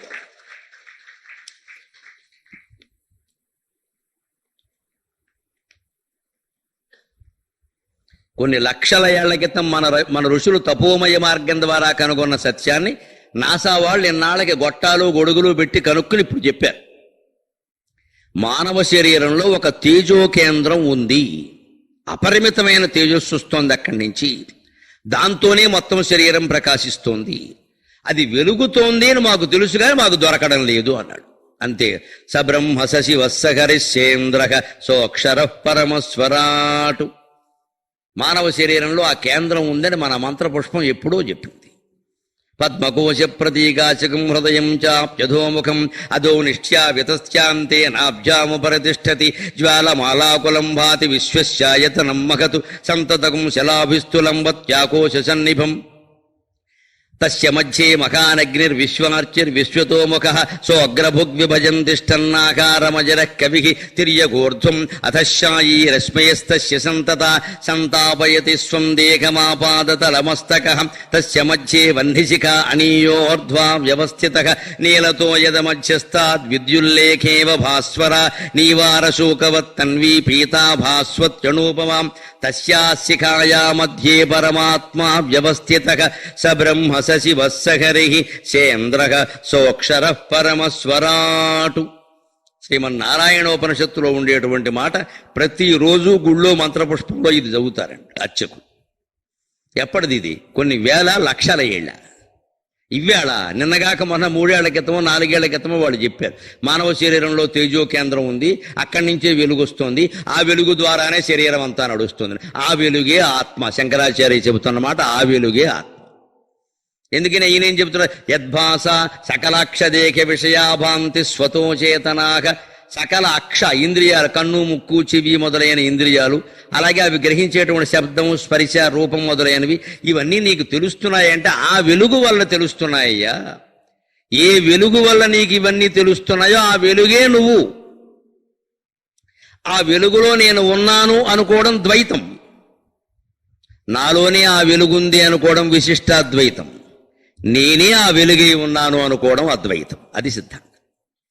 నాలో ఆ వెలుగుంది అనుకుంటే విశిష్టాద్వైతం, విశిష్టత. ఆ వెలుగులో నేనున్నాను అనుకోవడం ద్వైతం. నీలో ఆ వెలుగు ఉండడం కాదు, ఆ వెలుగులో నువ్వు ఉండడం కాదు, నువ్వే ఆ వెలుగై ఉన్నావు అని ఎప్పుడు గ్రహించగలుగుతావో అప్పుడు సమస్త దుఃఖ నివృత్తి. అదే అద్వైతం. మనకి మానవ జన్మ కారణంగా, అంటిపెట్టుకున్న బంధాల కారణంగా, అవిశ్వాసం కారణంగా ఆ నమ్మకం కలగదు. మనం దేవుడు ఏమిటి అర్థం లేని మాట అనిపిస్తుంది. అంతే. అది గ్రహించే వరకు ఏం తేలదండి, ఏ వ్యవహారము తెవలదు. అది ఒక్కటి గ్రహిస్తే ఇంక గ్రహించాల్సిందేం లేదు. దాని కాంతి వలనే మొత్తం శరీరంలో ఇంద్రియాలన్నీ ప్రకాశిస్తున్నాయి. యద్భాష సకలాక్ష దేహ విషయా భాంతి. ఎలా ప్రకాశిస్తున్నాయి? స్వతోచేతనాక. అది గొప్ప మాట. తమంత తామే ప్రకాశిస్తున్నట్టుగా నిన్ను మాయ చేస్తున్నాయి. గ్రహించు మానవా, నిజానికి ప్రకాశం అక్కడది. ట్యూబులైట్ వెలుగుతోంది, గమనించండి. ప్రత్యక్ష ఉదాహరణ. ట్యూబులైట్ వెలగడానికి కారణం ఏమిటి? విద్యుత్ శక్తి కదా. ఆ విద్యుత్ శక్తి ట్యూబులైట్లో లేదమ్మా, ట్రాన్స్ఫార్మర్లో ఉంది. అక్కడి నుంచి వైరు ద్వారా ఇక్కడికి వచ్చింది. వచ్చి రావడం వల్ల ఇది వెలుగుతుంది. లేదా బోడి మొహం ఇదేం వెలుగుతుంది, ఆర్పేస్తే ఆరిపోతుంది. అంచేది ఆ ట్యూబులైట్ ఎంతో మన శరీరం కూడా అంతే. ట్యూబులైట్లు అస్తమానం మారుస్తున్నామా లేదా? ఆ చివరి నల్లగా కనపడగానే మార్చేస్తారు. అసలు పైగా బుర్ర సరిగ్గా వెలగనవాడిని ట్యూబులైట్ అంటారు. అదొక మాట ఉంది ఇక్కడ. నేను అక్కడ అవధానం చేస్తూ ఉంటే పృచ్ఛకులు తేలికైన ప్రశ్నలు ఇచ్చారు. అన్ని చోట్ల కఠినంగా ఎవరుగా తేలికైన ప్రశ్నలు ఇచ్చారు. ఇస్తే నేను ఇంకేదో వీరవిహారం చేస్తున్నా, తేలిగ్గా ఉంది కదా అని. అప్రస్తుత ప్రసంగమైన ఉంటాడు, తగులుకుంటాడు కదా ఆయన. అన్నాడు, ఇక్కడ పృచ్ఛకులు కూడా మీకు ఫ్యాన్సేనండి అన్నాడు. అంటే వాళ్ళు కూడా మీ ఎంత అభిమానం ఉండబట్టే తేలిగ్గా వదిలేశారని చెప్పడం అనమాట. నేను దెబ్బ కొట్టాలి కదా, అందుకే నేను అన్నాను, 8 మంది ఉన్నారండి, 7 ఫ్యాన్సే, ఒక్కడే ట్యూబులైట్ అన్నాను నేను. ట్యూబులైట్ కాస్త ఆలస్యంగా వెలుగుతుంది కదా మరి, అందుకే. అంటే అనవసరంగా అన్నాం అనుకుంటే అలాగే ఉంటుంది, అది మాతో పెట్టుకుంటే అలాగే ఉంటుంది. ఫ్యాన్సేనండి, 7 ఫ్యాన్సే, 8 మందిలో ఒక్కడి ట్యూబులైట్ అన్నాను నేను. ఇంకెవడో చెప్పక్కర్లేదు. మరి అన్ని ఫ్యాన్లు ఏమి ఉంటాయి, లేదా ఒక ట్యూబులైట్ ఉంటుందా? ఇప్పుడు ఈ లైట్లు గమనించండి. ఆ లైట్ బల్బు అనేది కేవలం శరీరం కదా, అందులో ఏం విద్యుత్తు లేదండి. అక్కడి నుంచి వచ్చింది. అది వచ్చింది కాబట్టి స్విచ్ ఆపగానే ఆగిపోతుంది, రాదు, ఇంకా సప్లై లేదు అక్కడ. ఒకవేళ మీరు స్విచ్ వేసినా ట్రాన్స్ఫార్మర్లో లేకపోయినా వైర్ల లోపం ఉన్నా అది వెలగదు కదా. అంటే విద్యుత్ శక్తి అనేది ఉండి ట్యూబ్ లైట్ని, ఫ్లడ్ లైట్ని, బెడ్ లైట్ని అన్నిటినీ వెలిగిస్తున్నట్టే విష్ణు శక్తి అనేది ఉండి ఈ ప్రపంచాన్ని మొత్తం వెలిగిస్తోంది. అది ఒక్కటే నీ శరీరంలో. తాం భాష్యై పిహితార్క మండల నివాం స్ఫూర్తిం సదా భావయన్. మరి అంతగా వెలుగుతుంటే, దాని ద్వారానే అన్నీ వెలుగుతుంటే మనకెందుకు అది అర్థం కావట్లేదు అంటే సూర్యబింబాన్ని ఉదాహరణగా చెప్పారు. ఏమయ్యా సూర్యబింబం నీకు ఎప్పుడు పడితే అప్పుడు కనిపిస్తోందా అన్నారు. లేదండి, మబ్బులు మూగినప్పుడు కనపడడం లేదు అన్నాడు శిష్యుడు. వెంటనే చర్చ లాంటిది కదా. మబ్బులు మూగినప్పుడు సూర్యబింబం కనపడ్డలా మనం చూస్తున్నాం. దాన్ని పైగా రోజల్లా మబ్బులు మూసేసాయనుకోండి, దాన్ని దుర్దినం అంటారని సంస్కృతంలో. మేఘచ్చన్నే అన్ని దుర్దినం అని అమరకోశంలో ఉంది. పైగా ఇంకో విశేషం ఏంటో తెలుసా, ఈ దేశంలో కొంతమందికి నియమం సూర్యుడిని చూడకుండా భోజనం చేయరండి. ఉందండి, ఆడామొగ చాలా మందికి ఉందండి ఆ నియమం. సూర్యుడిని చూడకుండా భోజనం చేయరండి. ఖచ్చితంగా వాళ్ళు పొద్దున్న లేచాక చూడాలి. పొద్దున కలపతే 10ంటికి, 12ంటికి, 1 గంటకి, 4 గంటకి పాపం బయటికి ఎడుతూనే ఉంటారు. అలాగా సాయంత్రం వరకు కనపడలేదు అనుకోండి, అంతే అయిపోయినట్టే. ఇంక మంచిగా దగ్గరపడుకోవడం. ఆ నియమం ఉన్నవాళ్ళు ఉన్నారు ఖచ్చితంగా. అంటే వాళ్ళకో నియమం పెట్టుకుని అలాగే ఇంద్రియ నిగ్రహం కోసం ఆ నియమం కూడా ఏమో అలా ఎన్ని రోజులు ఉంటాయి? ఏడాదిలో 4-5 రోజులు ఉండొచ్చు. ఉండలేమా? చచ్చిపోతామా? ఓ నియమం అది. అటువంటి నియమాలు కొన్ని పెట్టుకుంటేనే జీవితం బాగుంటుంది. క్రమశిక్షణ అది. రోజు ఈ తినకపోతే ఏమైంది ఈ తిండి అంతా? ఏదో నియమం ప్రకారం కొన్ని రోజులు మానేయడం మంచిది. అలవాటు అవుతుంది. లేకపోతే ఎప్పుడైనా మానేవలసి వచ్చింది అనుకోండి, ప్రయాణాల్లో మానేస్తాం. పెద్ద ఆ రోజు శివరాత్రి అనుకుంటాం. మరి అటువంటి సూర్యుడు వాళ్ళకి నిజంగా నియమం ఉన్న వాళ్ళకి ఆ రోజు ఇబ్బందే కదండి. మేఘచ్చన్యాన్ని దుర్దినం ఖచ్చితంగా ఏడాదికి 2 రోజులు అవి అలాగే ఉంటాయి. 2 రోజులు ఖచ్చితంగా ఉంటాయి కనపడ్డం. మీకు ఇంకో 4-5 రోజులు కూడా ఉండొచ్చు ఒక్కోసారి. మరి మబ్బులు కమ్మినప్పుడు సూర్యుడు కనపడకపోతే మనం ఏమనుకుంటాం? సూర్యుడిని మబ్బులు కమ్మేసే, సూర్యుడిని మబ్బులు కమ్మేసే. ఇంతకంటే అజ్ఞానపు మాట ఇంకోటి లేదు. మబ్బులకు సూర్యుడిని కమ్మగలిగే శక్తి ఉందా? పైగా సూర్యుడు ఎక్కడున్నాడు, మబ్బులు ఎక్కడున్నాయి? కోట్ల మైళ్ళ దూరంలో సూర్యుడు ఉంటే మబ్బులు మనం విమానంలో పెడితే కిటికీలు తెరిస్తే బాగుండదు, కానీ బయటికి చేయడితే మబ్బు దొరుకుతుందమ్మా. విమానంలో వెళ్ళిన వాళ్ళకి అందరికీ అనుభవమే. బయటికి చెయ్యడితే బాగుండదు, కుదరదు, కానీ అవకాశం కిటికీలోంచి చెయ్యడితే విమానంలోంచి మబ్బు పెడుతున్న చాలా మంది దూరదేశాలు వెళ్లే వాళ్ళకి తెలుసు. మరి రాజమండ్రి విమానం విశాఖపట్నం విమానం కాదు, కానీ దూరదేశాలు వెళ్లే వాళ్ళకి తెలుసు. మబ్బులు పైన ప్రయాణిస్తుంది విమానం, మబ్బులే కింద ఉంటాయి. మరి అంచేతను మబ్బులు ఇంత కింద ఉండేటువంటి మబ్బులు విమానాన్నే కమ్మలేవో, సూర్యుడిని ఎలా కమ్ముతే? కానీ మనకి సూర్యుడిని కమ్మినట్టు కనపడుతోందా లేదా? తాం భాష్యై పిహితార్క మండల నిభాం స్ఫూర్తిం సదా భావయన్.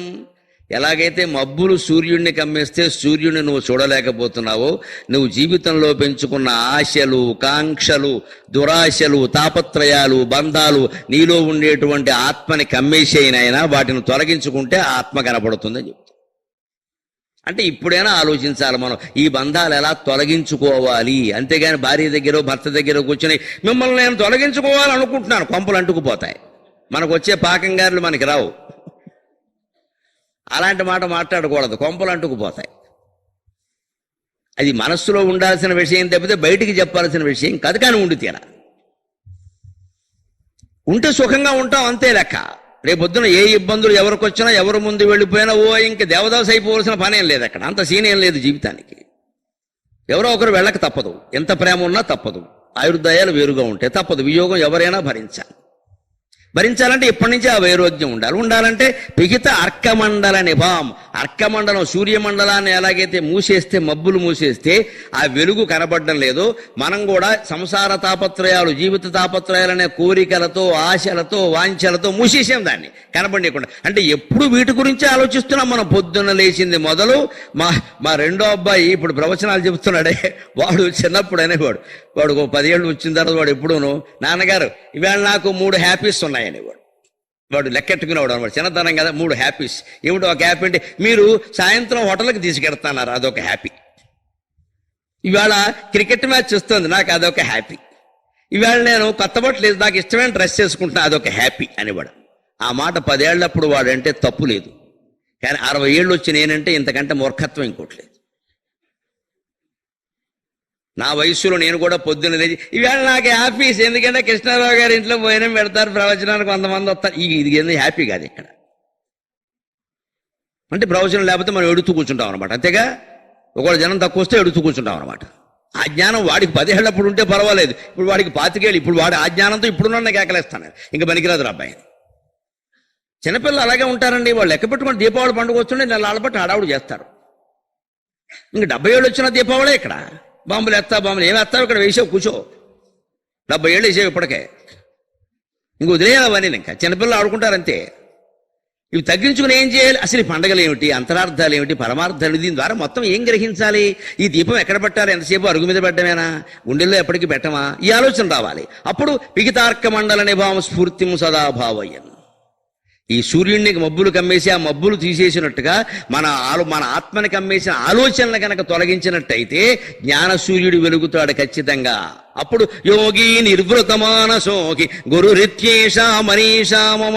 ఒకరు చెప్పవలసిన అవసరం లేకుండా యోగి జీవితం అలవాటైపోతుంది. నిర్వృత మానసోకి, అతని మనస్సు నివృత్తి మార్గంలోకి వెళ్ళిపోతుంది. పైగా నిర్వృత శబ్దానికి ఒక విచిత్రమైన అర్థం. నివృత్త మానస అనలేదు శంకరాచార్య, నిర్వృత మానస అన్నారు. నిర్వృత మానస అంటే ప్రయోజనాలన్నీ తీరిపోయిన మనస్సు, సంపూర్ణ కామ అంటారు దాన్ని సంస్కృతం. ఏవో మనకి ఉండవలసిన చేసేసామమ్మ, పిల్లలకి ఉద్యోగాలు వచ్చేవాళ్ళు బాగానే ఉన్నారు, పెళ్లిళ్ళు చేసాం, ఇంకెందుకు తాపత్రయం? ఇంకా అంతకంటే ఎక్కువ ఊరికే ఇంకా బాగా పెంచేసుకోవడం. దీన్ని పుట్టినరోజులు కూడా ఇంతంత కార్డులేసి ఇంటింటికి తిరిగి పనిచేస్తున్నాయి. ఈయన సుభాష్ చంద్రబోస్, అల్లూరు సీతారామరాజా? ఈ 3 ఏళ్ల కుర్రాడు పుట్టినరోజుకి ఇంత హడావుడి అవసరమా? ఇంటింటికి తిరిగి ఇంత శుభలేఖలు, దానికోసం పెద్ద హాలు బుక్ చేయడం, ఇక్కడ 1 లక్ష పెట్టేసి అక్కడి నుంచి మొత్తం అందరినీ పిలిచేయడం, కేకు కోసేయడం, బేక కోసినట్టే. పెద్దవాళ్ళే పిలిచేయడం. మా మనవరాలు పుట్టినరోజు ఏం ఝాన్సీ లక్ష్మీబాయి, రుద్రమదేవా నీ మనవరాలు చెప్పు నాకు. ఇక్కడ ఏమవుతుంది? ఇవిడ ఏం చేస్తుంది దేశానికి? కనీసం నీకు కూడా ఏం చేస్తుందో తెలియదే. అంత తాపత్రయపడిపోతున్నావు మనవరాలు పుట్టినరోజు కోసం. ఏదో కుర్రాలు చేసుకుంటారు, మనం వెళ్ళి కూర్చుంటారు, 2 అక్షంతలు వేస్తాం, లోపలికి వెళ్ళిపోతాం, అంతే, అయిపోయింది అక్కడ. చాలా అబ్బాయి అక్షంతలు అప్పుడు పిలవకుండా వస్తాను, లోపల ఉంటాను, అంతే.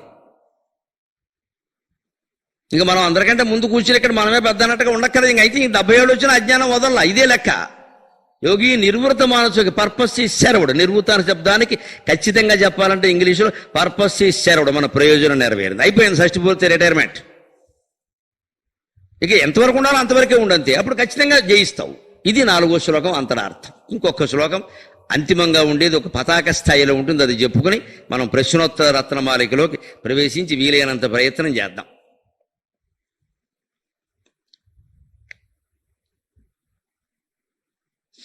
అయ్యా, నేను ఒళ్ళు దాచుకునే మనిషి కాదు, వీలైనంత ప్రయత్నం చేసి ఎక్కువ చెబుతా, కంగారు పడక.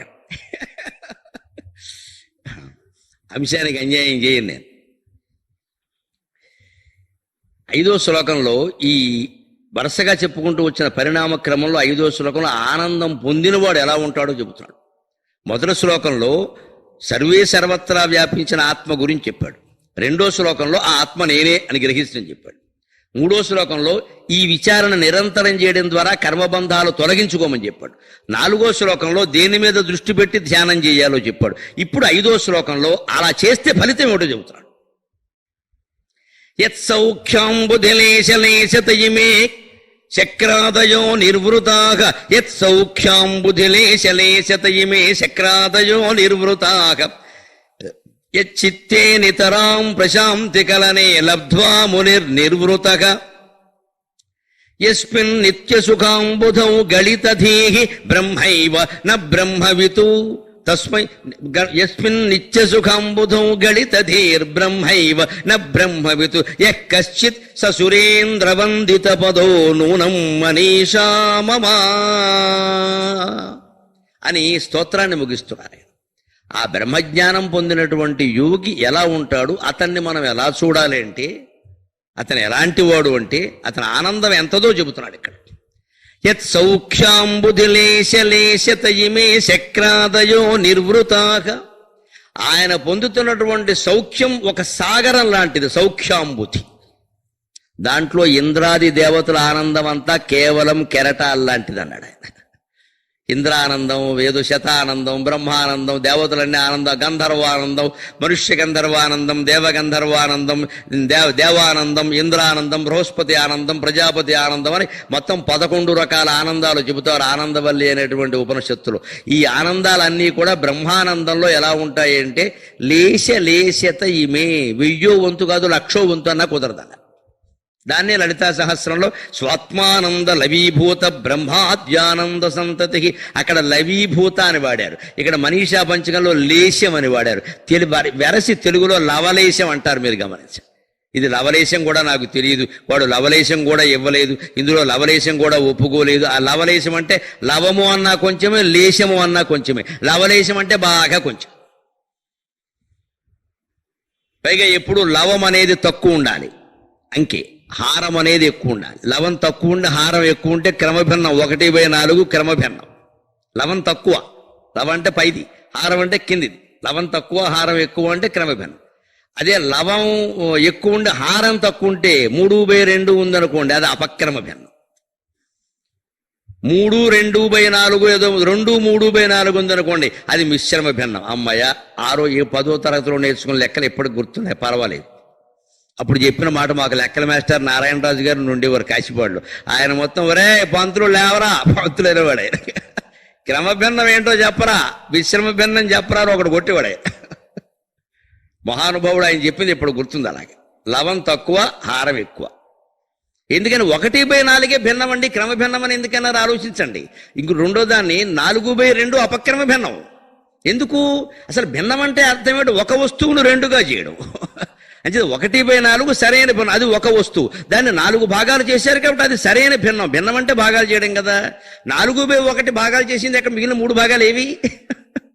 4/1 అంటే ఒక భాగాన్ని విడదీశారు మీరు, మిగిలిన 3 భాగాల సంగతి ఏమిటి? అదే 1/4 అంటే ఒకదాన్ని 4 భాగాలు చేశారు, 4 అక్కడ ఉన్నాయి, కనిపిస్తున్నాయి. అంటే ఒకదాన్ని 4 భాగాలు చేయడమే భిన్నం యొక్క లక్షణం. అందుకే 1/4 క్రమ భిన్నం. కానీ లెక్కల్లో సందర్భాన్ని బట్టి 4/2 4/1 కూడా చేయాల్సి వస్తుంది. అంచేత అది అపక్రమ భిన్నం. ఒకవేళ 2/3/4 అంటే అది మిశ్రమ భిన్నం. అలా ఇలా రకరకాలుగా ఉన్నాయా లేదా అండి? ఖచ్చితంగా. అలాగా భిన్నత్వాన్ని గురించి ఏమిటి? లవలేశం అన్న లవం ఎప్పుడూ తక్కువే ఉండాలి. లవం అంటేనే తక్కువ, అందుకని లవం తక్కువే ఉండాలి, హారం ఎక్కువే ఉండాలి. అందుకే ఇక్కడ యత్ సౌఖ్యాంబుధి లేశలేశత ఇమే శక్రాదయో నిర్వృతాక, బ్రహ్మజ్ఞాని అయినటువంటి యోగి పొందిన ఆనందంలో దేవేంద్రుడు బ్రహ్మదేవుడు మొదలైన వాళ్ళు పొందే ఆనందం లవలేశానికి కూడా సరికాదుట. దానికి బ్రహ్మాండమైన కథ ఏమిటంటే, పురాణ కథ చెప్పుకుంటే బాగా అర్థమవుతుంది. దధీచి మహర్షి గొప్ప బ్రహ్మజ్ఞాని. ఆయన దగ్గర దేవతలు ఆయుధాలు దాచారు. ఎందుకని? రాక్షసులకు భయపడి, తీవ్రవాదులకు భయపడి ఏదో ఆయుధాలు పట్టుకెళ్ళి ఎక్కడో దాచినట్టే ఆయన దాచారు. ఆయన ఏదో పనులు దాచుకుంటే దాచుకోండి, నా సొమ్మేం పోయింది అన్నాడు. ఆశ్రమంలో పెట్టుకుంటానంటే వాళ్ళు నెలైనా రాలేదు, 2 నెలలైనా రాలేదు, 3 నెలలైనా రాలేదు. చివరికి దధీచి మహర్షికి అనిపించింది. ఎందుకని? తాపత్రయం కదా, ఆయనకి లేనిపోంది పెట్టారు ఇక్కడ. ఏవో కత్తులు కటార్లు అన్ని గడ్డపార్లు అన్ని పెట్టారు ఇక్కడ. ఆయనకి కోపం, ఏ బాధ కలిగింది, ఏమిటి నాకు సంత లేనిపోంది, వయసులో తపస్సు చేసుకోకుండా ఈ ఆయుధాలు గోల ఏమిటి ఇక్కడ. అస్తమాన పొద్దున్న లేవగానే కత్తులు ఎన్ని, కటారులు ఎన్ని, రంపాలు ఎన్ని అని లెక్క పెట్టేవాడు. ఈయనకి ఇదో కర్మ వచ్చింది. ఇప్పుడు వృద్ధాప్యంలో మరమరాలు అమ్ముకోవడం అని ఇదో కర్మ వచ్చింది ఇక్కడ. కొంతమంది వృద్ధాప్యంలో మేము ఆశ్రమానికి వెళ్ళి సుఖంగా ఉందామని పెడతారండి, వెళ్ళాక స్వామీజీ గారు ఈయన ఏం చేస్తారంటే కిరాణం కొట్లో పెడతాడు. ఇదో పెద్ద దద్దినం ఇది. ఎందుకని? మీరు మంచి నిజాయితీ పనులండి, మీరు లెక్కలు చెబుతారని కిరాణం కొట్లో పెడతాడు. ఆ పేటలో ఒక కిరాణం ఉంటుంది కదా, పెద్దవాళ్ళు ఏదో కొనుక్కు, అక్కడ పాపం ఈయన ఏం చేస్తాడు? జీవితం అంతా నిజాయితీగా బతికాడు. నా గవర్నమెంట్ ఆఫీసర్ అయి ఉండి కూడా ఎక్కడా బల్ల కింద చేయబట్టలేదు. అందుకని పైగా పీఠంలో అసలు ఆ దృష్టి కూడా ఉండదు కదా. అందుకని మరమరాల గింజలు కూడా లెక్కెట్టేస్తాడు ఈయన, అన్నీ ఉన్నాయా లేదా అని. 5 పైసలు 10 పైసలు పావలా లెక్కెట్టేసి స్వామీజీకి సరిగ్గా చెప్పాలి, స్వామీజీకి సరిగ్గా చెప్పాలి. ఈయన జీవితం అంతా భగవన్నామస్మరణ పోయింది, మరమరాలు మిగిలే. ఇంతకంటే ఈయన అక్కడికి వెళ్లకుండా ఇంట్లో కూర్చుంటే జీవితం అంతా హాయిగా మాధవస్మరణ చేసేవాడు, మరమరాల గొడవ లేదు. మనం ఎవరినో ఆశ్రయిస్తే వచ్చే ఇబ్బంది ఇది. వాళ్ళు ఏం చేస్తారు? మనకి ఈ పనులన్నీ అప్పగిస్తారు. అక్కడ ఆశ్రమం అండి, పీఠం నడవాలంటే మీరంటే వాళ్ళు ఈ పనులు దీన్నంతా గురుసేవ అంటారు. పైగా గురుసేవ చేయాలండి ఇక్కడ. అంటే వంట వడ్డన, ముఖ్యంగా ఆడాళ్ళమ్మ నమస్కారం పెట్టి కొడుతున్నా. మీరు పీఠాలకు వెళ్ళారంటే వంట వడ్డన మీకు ఇక్కడ ఉంది, అక్కడ వచ్చింది, తేడా లేదు ఇక్కడ.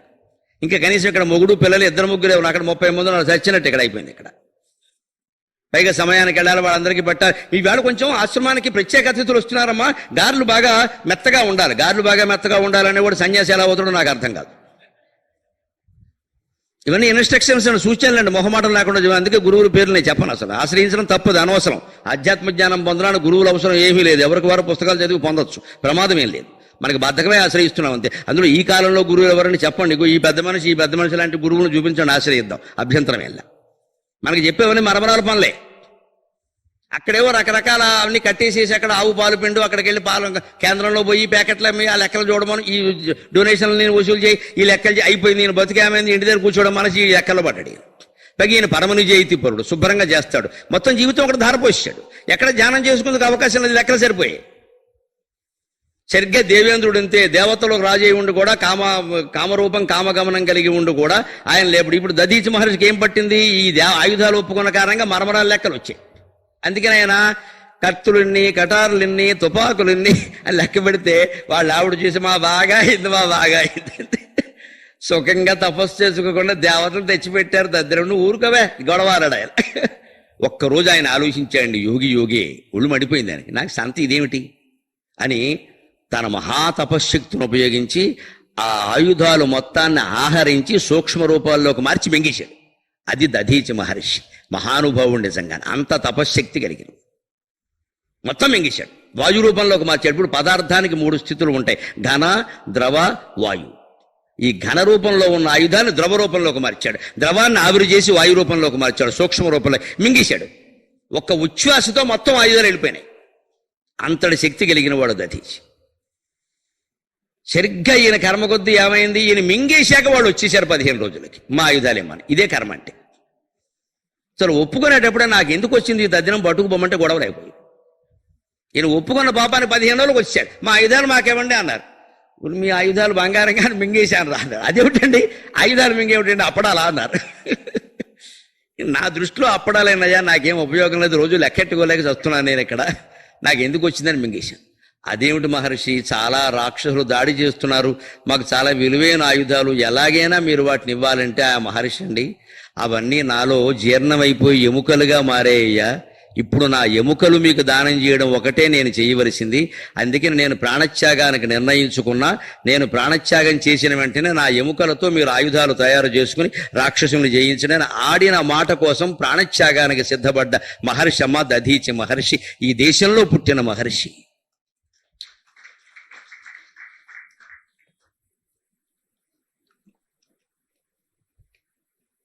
పైగా ఆయన ఎంత నిష్కపటంగా మాట మాట్లాడాడంటే, వెంటనే చెప్పాడండి దేవేంద్రుడికి, మీరు వెంటనే తీసుకోండి, ఎందుకంటే మా ఆవిడ నేళ్లకెళ్ళింది, గర్భవతి, ఆవిడ వచ్చిందనుకో చంపేస్తుంది, చెప్పిస్తుంది, మిమ్మల్ని ప్రాణాలు తినేస్తుంది, తినేవద్దు, భర్త ప్రాణం తీస్తే ఊరుకుంటుందా, అందుకని ఆవిడ రాకుండా తీసేసుకోండి. ఇదేమి అమాయకత్వం అండి, ఇటువంటి మనుషులు కూడా ఉంటారా? నా దేశంలో ఉన్నారు. ఇవాళ నాకు మత్సు కనపడడం లేదు, ఇటువంటి మనుషులు. ఒక పౌరం కోసం త్యాగం చేసిన చక్రవర్తి నా దేశంలో ఉన్నాడు. ఒక గోవు ప్రాణాలు కాపాడడానికి తన ప్రాణాలు వదిలేసిన దిలీప్ చక్రవర్తి నా దేశంలో ఉన్నాడు. యుద్ధంలో ఓడిపోతానని తెలిసిన కూడా కవచకుండలాల దానం ఇచ్చిన మహారాజు కర్ణుడు నా దేశంలో ఉన్నాడు. ఒక పాము ప్రాణాలు కాపాడడం కోసం శరీరత్యాగానికి సిద్ధపడిన జీమూత వాహనుడు విద్యాధర చక్రవర్తి నా దేశంలో ఉన్నాడు. ఇవాళ ఎవడ ఆస్తి కొట్టేద్దామా అన్న నాయకులు ఉన్నారు నా దేశంలో. ఎవడికి చెప్పుకోవాలి ఈ బాధని? ఎవడు దొరుకుతాడా, ఎవడ ఆస్తి నొక్కేద్దామా? ఆనాటి రాజకీయాలకి ఈనాటి రాజకీయాలకి అంత తేడా ఉంది. కారణం, ఆ రాజులందరూ ఈ మహర్షులను ఆశ్రయించారు. వీళ్ళ దగ్గర ప్రబోధం చేయించుకునేవారు, ఒక్క మాట చెబితే కూర్చుని వినేవారు. అందుకని వాళ్ళు అలా పరిపాలన చేశారు. ఇవాళ మన నాయకులు ఎవరికి వినే ఓపిక లేవండి. అసలు ఏవి పుస్తకాలు చదవరు, ఏవి వినరు. మాకు దండేసి వెళ్ళిపోతారు, ప్రవచనం వినరు. ఈయన దండ కోసం మేము చూస్తూ కూర్చోవాలి ఇక్కడ. కనీసం వింటే బాగుపడతారు, ఒకనాటికైనా మార్పు వస్తుంది ఖచ్చితంగా. దేశ రాజకీయాలు మారాలంటే నేను మొహమాటం లేకుండా చెబుతున్నా, 175 మంది ఉన్న ఈ శాసనసభలో కానీ, 119 మంది ఉన్న ఆ శాసనసభలో కానీ, చాగంటి కోటేశ్వరరావు గారు కానీ, నేను కానీ, షణ్ముఖ శర్మ గారు కానీ మాట్లాడితే నాకు నమ్మకం ఉందమ్మా, జాతిలో మార్పు వస్తుంది. అసెంబ్లీలో పెట్టాలి మా ప్రసంగాలు. నోరు మూసుకుని కూర్చుని వినమనండి, పని మానేసి 2 రోజులు. ఎందుకంటే సెలవుల వీళ్ళకి పని లేక శనాదివారాలు పెట్టుకోమన్నాడు, మేము వెళ్ళి మాట్లాడతాం. మాకు ఏమి ఇవ్వక్కర్లేదమ్మా, మా దేశం మారితే చాలు, మాకు సన్మానం లెక్కల్లా. పడలేకపోతున్నాం ఈ మనుషులతోటి. ఎంత కుళ్ళిపోతుంది. పేపర్లు చూస్తుంటే కడుపు కొళ్ళిపోతుంది ఇక్కడ. కారణం ఇది. ఒక మహర్షి తన ప్రాణం పోవడానికి సిద్ధపడి ఏమి లేనిపోని వ్యవహారం ఎందుకు ఒప్పుకోనట్టు? ఆ ఆయుధాలు ఏమిటి, ఎందుకు చేయాలి ఇదంతా? పైగా ఆ ప్రాణం తీయమని చెప్పడానికి ఆయన చెబుతున్నది ఏమిటో, మా ఆవిడ వస్తే ఊరుకోదందుకు ఇప్పుడు తీసేమో. ఎవడో ఇంత తొందర పడతాడండి? ప్రాణత్యాగానికి ఇంత తొందరపడతాడు. ఆవిడ వస్తే ఊరుకోదు, ఆవిడ మహాసాధ్వి శపిస్తుంది, వద్దు ఇప్పుడు తీసేసుకోండి అని వెంటనే ప్రాణాయామం చేసి ప్రాణం వదిలేశాడు మా నమశివాయ. అపరశివ భక్తుడు దధీచి అంటే దక్షుడితో వాదన చేశాడు దక్షయజ్ఞ సందర్భంలో. అపరశివ భక్తుడు ఆయన, నమశివాయ తప్ప ఇంకోటి తెలియదు ఆయనకి. అప్పుడు దేవేంద్రుడు వజ్రాయుధాలు పడి ఆ వెన్నెముకను వజ్రాయుధంగా చేసుకున్నాడు. దాన్ని మించిన ఆయుధం లేకుండా పోయిన సృష్టి. ఎందుకంటే మన 72,000 నాడులకి మూల కేంద్రం వెన్నెముకలోనే ఉంది. దాని రహస్యం అది వజ్రాయుధం అంటే అర్థం. అది పర్వతాలను కూడా ఛేదించగలుగుతుంది. నువ్వు పెంచుకున్న సంసార బంధాలున్నాయే, పర్వతాలు, కొండలు, గుట్టలు, వాటిని ఛేదించగలిగిన శక్తి నీ వెన్నుపూసలో ఉందయ్యా. ఆ వెన్నుపూస మీద దృష్టి పెట్టి ధ్యానం చేయవయ్యా బాబు అని చెప్పారు. అందుకోసం గుళ్ళో కడితే నందీశ్వరుని పట్టుకుని సరిగ్గా ఈ వృష ప్రదేశంలో ఒక చెయ్యి, కొమ్ముల ప్రదేశంలో ఒక చెయ్యి పెట్టి చూడమంటారు. ఎందుకంటే పొడుగ్గా ఉండేది వెన్నుపూస. నందీశ్వరుడు వెన్నుపూస పట్టుకుని అట్టిపళ్ళు పూసేయమని కాదు, ఇంటికి వెళ్ళి వెన్నుపూస మీద దృష్టి పెట్టి ధ్యానం చేయమని. మనం ఎలా ఆలోచిస్తామంటే నేను ఇక్కడ పట్టుకున్న సరిగ్గా సెల్ఫీ కూడా దిగా, మరి నందికి కావాలి నీ సెల్ఫీ ఇక్కడ, దానికి అట్టిపళ్ళు పూసేశా. మనకు కావలసింది ఎంతసేపు ఇది. నందీశ్వరుని ప్రదక్షిణం చేసిన ఫలితం ఎవరన్నా చెబితే ఆ ఫలితం కావాలి మనకి. దానివల్ల ఏం ఫలితాలు ఉంటాయండి? అట్టిపళ్ళు పోత తప్ప. ఆలోచన చేస్తే ఈ ఫలితం ఉంటుంది. ఆ దధీచి మహర్షిలాగా కనీసం ఒక క్షణం భగవంతుని కోసం త్యాగం చేయగలమా? ఓ 10 నిమిషాలు ఈ సుత్తి నాకొద్దు, ఈ సోది నాకొద్దు, నాతో చెప్పకండి ఇవన్నీ అని ఏ మూలకైనా వెళ్ళిపోయి 10 నిమిషాలు ధ్యానం చేయగలమా? అది చాలు. ఆ త్యాగం చాలు. ప్రాణత్యాగం చేయగల మనకి. హాల్లో కూర్చుని ఊరికే రోజులు గంటల తరబడి మాట్లాడుతూ ఉంటామే, 10 నిమిషాలు లోపలికి వెళ్ళి కూర్చోలేమే. బయట నలుగురిలో ఉండకపోతే ఏదో కోల్పోయాం అనుకుంటామే, కానీ నలుగురిలో ఉండడం కారణంగా నారాయణమూర్తిని కోల్పోతున్నామే. మనకి ఎవరికి ఆ విషయం తెలియట్లే. అసలు ఆలోచించవలసిన విధానం అది. దధీచిలాగా ఒక్క క్షణంలో వదిలేశాడు. ప్రాణాయామం చేసి ప్రాణాలను మహానుభావుడు ఆ ఎముకను వజ్రాయుధంగా చేసుకున్నాడు. ఇప్పుడు చెప్పాడు దధీచి గొప్పవాడా, ఇంద్రుడు గొప్పవాడా? అందుకే ఇక్కడ చెబుతున్నాడు శంకరాచార్య, శక్రాదయో లేశత ఇమే శక్రాదయో నిర్వృతాక. ఆ దధీచి వంటి బ్రహ్మజ్ఞానులు పొందినటువంటి బ్రహ్మానందంలో లవలేశమైనా ఇంద్రుడు పొందగలిగాడు. ఈ ఆయుధాలు పట్టుకుని వాడు ఏం చేసుకున్నాడు? ఇంకో యుద్ధం చేశాడు, అంతే కదా. వజ్రాయుధం ఉన్నంత మాత్రాన్ని గెలిచాడా? వజ్రాయుధం కూడా వృత్రాసురుణ్ణి చంపలేకపోయిందండి, ఓడిపోయాడు అక్కడ. మళ్ళీ తర్వాత వెళ్ళి చంపాడు.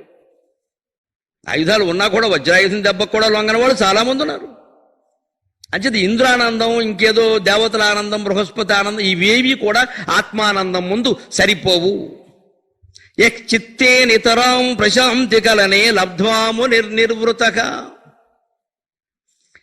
ఈ మనస్సులో కనుక ఈ త్యాగ భావనతో నిర్వృత భావాన్ని పొందగలిగితే నా ప్రయోజనం అయిపోయింది, ఇంకా నేను నివృత్త మార్గంలోకి వెళ్ళాలి, ఇంకా నేను మౌనంలోకి వెళ్ళాలి, ఇంకా నేను ధ్యానంలోకి వెళ్ళాలి, ఊరికే నాకు ఇవన్నీ చెప్పకండి. ఏమన్నా అంటే మొత్తమే కనపడకుండా పోతా, ఒకటే బెదిరింపు, దెబ్బకు మొత్తం దారికి వచ్చేస్తారు. కానీ సిద్ధంగా ఉండాలి. బెదిరింపు కోసం కాదు, అది సిద్ధంగా ఉండాలి. నిజంగానే నాకు అన్నం అక్కల నీళ్ళక్కల గోచిగొట్టు ఎట్టు కూర్చుండా నా జోలికి రాకుండా చెప్పాలి. దెబ్బకి దారికి వచ్చేస్తారు మొత్తం అంతా. అది బెదిరింపు కోసం కాదు. నిజంగానే నాకు చికాగ్గా ఉంది, నాకు చెప్పకండి ఇవన్నీ, మీరు చేసుకోండి, ఏం చేసుకుంటారు. ఇదిగో ఈయన సంపాదించావు, నాకు అక్కల, నువ్వు బట్టుకెళ్ళు, ఏం చేసుకుంటావు చేసుకో, నాకు ఈ వేషం కూడా అక్కల, గోచి కూడా చాలు. రమణ మహర్షి బతకలేదా, మనం బతకలేమా? ఈ త్యాగం స్త్రీకున్నా పురుషుడికున్నా సంసారం కాదమ్మా. సర్వ ప్రపంచం వచ్చి నీ మీద పడినా నిన్నేం చేయలేదు. కావలసింది నీ త్యాగం, కావలసింది నీ త్యాగం. మనం కావాలనుకుంటున్నాం కాబట్టి అందరూ మన చుట్టూ తిరుగుతున్నారు. ఇక్కడ మనం అక్కర్లేదనుకుంటే ఎవడు తిరగలే. అది బ్రహ్మజ్ఞానం. అందుకని చిత్తే నితరాం ప్రశాంతకలనే లబ్ధ్వా నిర్వృతగా. మనస్సులో ఎప్పుడు శాంతంగా ఉన్నాడండి. అంత శీతలతాయాస్య తదనంత తపఫలం అంటారు యోగ వశిష్టంలో. మనస్సు ఎవరికైనా శాంతంగా ఉందంటే నాయన 100 కోట్ల సంవత్సరాలు తపస్సు చేస్తే కానీ మనస్సు శాంతించదయ్యా. మనశ్శాంతిగా పడుకో, సుఖంగా వేరే పని ఇది చేయకన్నారు. మనశ్శాంతి అంత గొప్పది. ఆ మనశ్శాంతి లేకే కదా మనం బెళ్ళలేసుకు చూస్తున్నాం. ఇక్కడ మత్తు బెళ్ళలు వేసుకుని మనస్సు మునిగిపోతే పోవడం. నాకు టాబ్లెట్ చేసుకుంటే కానీ నిద్ర అట్టదు, తర్వాత కొన్నాళ్ళకి వేసుకున్నా పట్టదమ్మా, ఇంకా ఎక్కువ వేసుకోవాలి. ఎందుకది ఇంకా టాబ్లెట్ వేసుకుంటే నిద్ర పట్టదు అంటున్నావు, ఎంత బలహీనత అది. పోనీ నిద్ర పట్టణ సమయంలో భగవద్ధ్యానం చేయొచ్చు కదా, చేయరండి. నిద్ర పట్టేందుకు బెళ్ళలేసుకుంటారు, ఇదో అజ్ఞానం. పోనీ పట్టకపోతే పోనీ జ్ఞానం చేసుకుంటాం. భగవంతుడు మనకు అవకాశం ఇచ్చాడు. చేయగా కింద పడిపోమా, అదే పడుతుంది నిద్ర, అదే పడుతుంది. ఎవరినో పచ్చికాయ పగిలిపోయి ఏడుస్తున్న తల్లికి తండ్రికి కూడా అర్ధరాత్రి వేళ నిద్ర పడుతుంది. మనకి మామూలుగా ఉన్న వాళ్ళకి మనం నిద్ర పట్టకపోతే అలాగే కూర్చుని ధ్యానం చేస్తే 1 గంటకి పట్టదా అండి దిక్కుమాల నిద్ర. దానికోసం బెళ్ళలేసుకోవాలా. ఎంత బలహీనత నిద్ర బెళ్ళలు మింగడం అంటే. అది ఏదో పెద్ద శనగపప్పు మింగినట్టు మింగేయడమే. ఇక్కడ అది దేనికి దారి తీస్తుంది చివరికి? అది కూడా పనిచేయదే. లబ్ధ్వాము నిర్వృతగా. మనశ్శాంతి ఎందుకు లేదు? ఎందుకు ఆలోచిస్తున్నారు ఆ విషయాన్ని? వదిలేయచ్చు కదా. అహం అహం లోపల ఎలా జరగాలి, ఎందుకు జరగదు, ఎందుకు అవ్వదు, అవసరమైతే దానికి ఒక పూజ చేసేద్దాం, యజ్ఞం చేసేద్దాం, ఎవడో తగులుకుంటాడు, మోసం చేసేస్తాడు. అదేం అక్కర్లేదు, ఆ విషయమే వదిలేస్తే పోయా, ఎందుకు మార్చాలి మనం? ఇప్పుడు యత్ సౌఖ్యం యత్ చిత్తే నితరాం ప్రశాంతి కలనే లబ్ధ్వాము నిర్వృత్తక యస్మిన్ నిత్య సుఖాంబుధౌ గళిత ధీహి. దానికి చేయాల్సిన పని ఒక్క మాటలో చెప్పారు, 4 అక్షరాల్లో మహానుభావుడు ఆచార్య స్వామి. గళిత ధీహి. ఆ నిత్య సౌఖ్య సాగరంలో నువ్వు మునకలయ్యాలి అంటే మనస్సును వదిలిపెట్టాలి, మనస్సును వదిలిపెట్టాలి, మనస్సును వదిలిపెట్టాలి. గళిత ధీహి. మనస్సు జారిపోవాలి, మనస్సు జారిపోవాలి. మనం ఆ మనస్సును పట్టు కూర్చున్నాం, శరీరం మీద వస్త్రాలు జారిపోతుండో చూసుకోవట్లా. మనస్సు జారిపోవాలి. వస్త్రాలు ఎలా ఉన్నా పర్వాలేదు. వేమన యోగికి మనస్సు జారింది, ఆయనకి వస్త్రాలు లేవండి, ఎవరాయన ఆక్షేపించారు? రమణ మహర్షికి మనస్సు జారింది, ఆయన కూచిగొట్టు పెట్టుకున్నాయండి, ఎవరు ఆక్షేపించారు? ఆయన ఆశ్రమంలో కూడా జరిగింది ఏమిటంటే పెద్ద చెలోక్తి. ఆయన గోచిపెట్టుకు కూర్చున్నాడు కదా, ఏదో అలా ఉంటాడు కదా ఆయన. ఈ చూసే వాళ్ళకి పని లేదు, రకరకాల దృష్టిలు. ఇక్కడ అందరూ ఒకలా ఉండరు కదా. ఒక ఆవిడ పాపం పక్క ఆయనతో చెబుతోంది, కొంచెం ఆ గోచి సర్దుకోమానండి, గోచి సర్దుకోమానండి, బాగులేదండి. మన వాళ్ళ దృష్టి అలాగే ఉంటుంది. ఆవిడ చూడలేకపోతాం, ఎందుకు చూడమన్నారు? నీకు ఆయన ప్రదర్శించాడు, చూపించే, ఎందుకు వచ్చిన గొడవది? మన దృష్టి అలా ఉంది. తట్టుకోలేక ఈవిడ బాగానే ఉంది కానీ ఆ గోచి సర్దుకోమనండి, గోచి సర్దుకోమనండి, ఆడాళ్ళు ఉన్నాం, బాగోలేదు. ఈవిడ ఎవరితో చెప్తే ఆయన గొళ్ళు మండి అక్కడికి వెళ్ళి పాపం బాగోలేదు కదా అని చెప్పేశాడు. చెప్పేస్తే ఆయన అన్నట్టు వెంటనే, ఓహో నన్ను చూడ్డానికి వచ్చారేమో అనుకున్నాను, ఇవి చూడ్డానికి వచ్చారా అన్నట్టు. అది మహర్షి దృష్టి. మీ దృష్టి నిజంగా మహర్షి మీద ఉంటే గోచి మీద ఎందుకు వెళ్ళిందండి? ఆయన దృష్టి లేదే, ఆయన వదిలేశాడు ఆ విషయాన్ని. మనకు అది ఏదో సిగ్గుపడాల్సిన విషయం కింద అనిపిస్తుంది, ఆయన అవన్నీ వదిలేశాడమ్మా. అటువంటి వాడి దగ్గర కూడా ఇదేనా అంటే మనం ఎదగకపోగా వాళ్ళని జార్చేస్తున్నాం మనం. అక్కడి నుంచి అటువంటి వాడు రమణ మహర్షి కాబట్టి ఆగాడు. మా బోటుగాడైతే ఏం చేస్తాడు, నలుగురు అంటున్నారు బాగుండదు అని పంచికి మొదలెడతాడు ఇక్కడ. ఇక అక్కడి నుంచి దానికి అంచు కండువా రావాలి, మళ్ళీ లాల్చీ రావాలి, లాల్చీ మీద హారం రావాలి, చాలా రావాలి. ఇవన్నీ రావడానికి ఎవడికాళ్ళు పట్టుకోవాలి. రెండో గోచి గుడ్డ ఎరగని మనిషి అండి ఆయన. గోచి చినిగిపోతే ఈతముళ్ళు తీసుకుని గోచీలోంచే ఓ దారం తీసుకుని కుట్టుకున్నాడు ఆయన. రెండో గోచి పెట్ల. భక్తులు చాలా మంది కనీసం రెండో గోచి మేము చేయిస్తాం, వాళ్ళకు పుణ్యం కదా మరి. అంటే ఆయన ఏమన్నా తెలుసా, నువ్వు చేయిస్తావు, దాన్ని దాచుకుందుకో పెట్టి కావాలి కదా అన్నాడు ఆయన. దానికి మళ్ళీ తాళం కావాలి కదా, అది మళ్ళీ డూప్లికేట్ కీ అంటావు కదా, 2 తాళాలు ఉండాలంటావు, నాకు ఎందుకు ఈ సంసారం అన్నాడు ఆయన. ఇదే కౌపీన సంరక్షణార్థం అయం పటాటోపక. చివరికి గోచి కాపాడుకోవడం కోసం దానికో పెట్టి, దానికో తాళం కప్ప, దానికి 2 తాళాలు, ఈ తాళాలు మళ్ళీ ఇక్కడ మొలతాడికి పెట్టడం, దానికోసం పెద్ద మొలతాడు, మాటి మాటికి ఆ తాళం చెవి చూసుకుంటూ ఉండే. ఇక రమణ మహర్షి ఎందుకు తాళం మహర్షి అయ్యాడు. మహానుభావులు ఎందుకు అలా ఉంటారంటే మనకు ఆదర్శంగా. మనం కనీసం కొన్నిటిని వదిలేయలేమా అండి? అన్ని మనం గొచ్చిపెట్టు కూర్చోలేమమ్మా, దాని గురించి కాదు. కనీసం కొన్ని వదిలేయలేమా? ఇన్ని భోగాలు అవసరమా, ఇన్ని విలాసాలు అవసరమా, ఇంటి నిండా ఇన్ని సోఫాలు, ఇన్ని కుర్చీలు, ఇంత ఫర్నిచర్ మనకు అవసరమా? ఇన్ని బంధాలు, ఇన్ని తాపత్రయాలు. పెళ్లిళ్ళకి ఒక్కొక్క పెళ్లిళ్ళకి కోట్ల రూపాయలు ఖర్చు పెడుతున్నారండి, లక్షలు కూడా కాదు, కోట్లలోకి వెళ్ళిపోయింది. కేవలం మొన్న ఎక్కడో విన్నాను నేను, పెళ్లి పందిరి అలంకరించడానికి పచ్చి పువ్వులకి 4 లక్షలు అయిందట. ఆ పువ్వులు బెంగళూరు నుంచి తెప్పించారు, 4 లక్షలు. 4 లక్షలతో మొత్తం పెళ్లి చేసేయచ్చు. వేదికని పచ్చి పువ్వులతో అలంకరించారట. బెంగళూరు నుంచి వీడు పచ్చి పువ్వులు అనుకుంటారు, బెంగళూరులో ఎప్పుడు బయలుదేరే పిచ్చి పువ్వులు. వాళ్ళు 4 రోజుల క్రితమే కోసారు వాళ్ళు. పచ్చి పువ్వులు ఎక్కడ పడి బెంగళూరు నుంచి వచ్చాక, బెంగళూరు నుంచి రావడానికి 2 రోజులు పట్టింది. బెంగళూరులో అంతకుముందే ఓ రోజున కోసారు. ఎంత జ్ఞానం మంది. పాల ప్యాకెట్ మొదలు డేట్ చూసి తాజా అంటాం కానీ ఆ పాలు ఎప్పుడు పోసారో నీకేం తెలుసమ్మా, డేట్ అప్పుడు వేశారు కానీ. అదేవాడు చెబుతాడు ఖచ్చితంగా. ఇదే మన ఆలోచన. దీనికోసం ఇప్పుడు పచ్చి పువ్వులు లేకుండా ప్లాస్టిక్ పువ్వులు లేకపోతే మామూలు పువ్వులు ఏవో ఉంటే పెడుగుతురు పెడుగుడు కాపురం చేయరా? వాడు పువ్వులు చూసుకుంటూ కూర్చుంటారా? ఇంతంత ఖర్చు పెట్టేస్తున్నాం, దానికోసం అక్రమంగా సంపాదిస్తున్నాం. పైగా లేకపోతే మామూలుగా 2 పిల్లలకి అన్ని కార్యక్రమాలు నిర్వర్తించడానికి ఇంత సంపాదన ఎవరికి అవసరం లేదండి. ఇన్ని 100 కోట్లు అవసరం లేదమ్మా. ఇవాళ ఎంత పెరిగాయి అనుకున్నా 3-4 కోట్లు ఆస్తి పెరిగిన తర్వాత ఆపేయచ్చు, ఇంకా నాకు అక్కర్లేదు, చాలు, అంతకంటే అక్కర్లేదు. 30, 40, 300 కోట్లైనా సరిపోవట్లేదే. మనకి ఎప్పుడు అర్థమవుతుంది వేదాంతం? ఎందుకు అర్థమవుతుంది? ఇది తాపత్రయాలు వదిలించుకోవడం అంటే ఇది తాపత్రయ లెక్క. అందుకని స బ్రహ్మైవన బ్రహ్మవితు గళితదీగా మనస్సు జారిపోవాలి, మనస్సు జారిపోవాలి. అప్పుడు మనస్సు ఒకటే తప్ప అన్ని జారి చేస్తున్నాం మనం ఇక్కడ. మనసు జారిపోయిన వాడికి ఒంటి మీద ఏం జారింది ఏముందనే కాంక్షే ఉండదు అసలు, దేనికి ఆలోచించదు. దీని నిసర్గదత్త మహారాజ్ చెబుతాడు మరొక గొప్ప మాట. శిష్యుడు చాలా వాళ్ళు చెప్పిన ప్రబోధాలన్నీ విని ఒక్క వాక్యంలో ఏదైనా ఖచ్చితంగా ఒక్క మాట చెప్పండి నిక్కచ్చిగా, అది నేను చేస్తాను. చేస్తావా అన్నాడు. చేస్తాను. అయితే ఇది చేయన్నాడు. ఏ విషయం వచ్చినా సరే మనస్సు ఉపయోగించకుండా ఏం జరుగుతుందో గమనించు, అదొక్కటి అరా కొరా లేకుండా పూర్తిగా చెయ్యి, ఇంకేం అక్కర్లేదనని. ఇది మనం చేయగలం, ఆలోచించండి. నేను ప్రయత్నిస్తున్నా. ఏ విషయం వచ్చినా సరే మనస్సు ఉపయోగించద్దంటే వాళ్ళు ఏం చెప్పారో అది ఒప్పేసుకో, గొడవలేదు. అదేం అధర్మం కాదు కదండి. ఏదో చిన్న కార్యక్రమం ఉంది ఏర్పాటు చేయాలనుకోండి, వాళ్ళు చెప్పింది మనం ఉంటే అయిపోయి దాని గురించి అంత చర్చ దేనికి? అధర్మమో అవినీతి అయితే వేరే విషయం, ఎక్కువ సాగదీయద్దు వ్యవహారాన్ని. ఆపేయి, చాలా చర్చ, నీ ఇష్టం చేసుకో, పర్లా, ఇంకో 1000 ఖర్చు అవుతుంది చేసుకో, పర్లేదు, అయిపోయింది, వదిలేసి.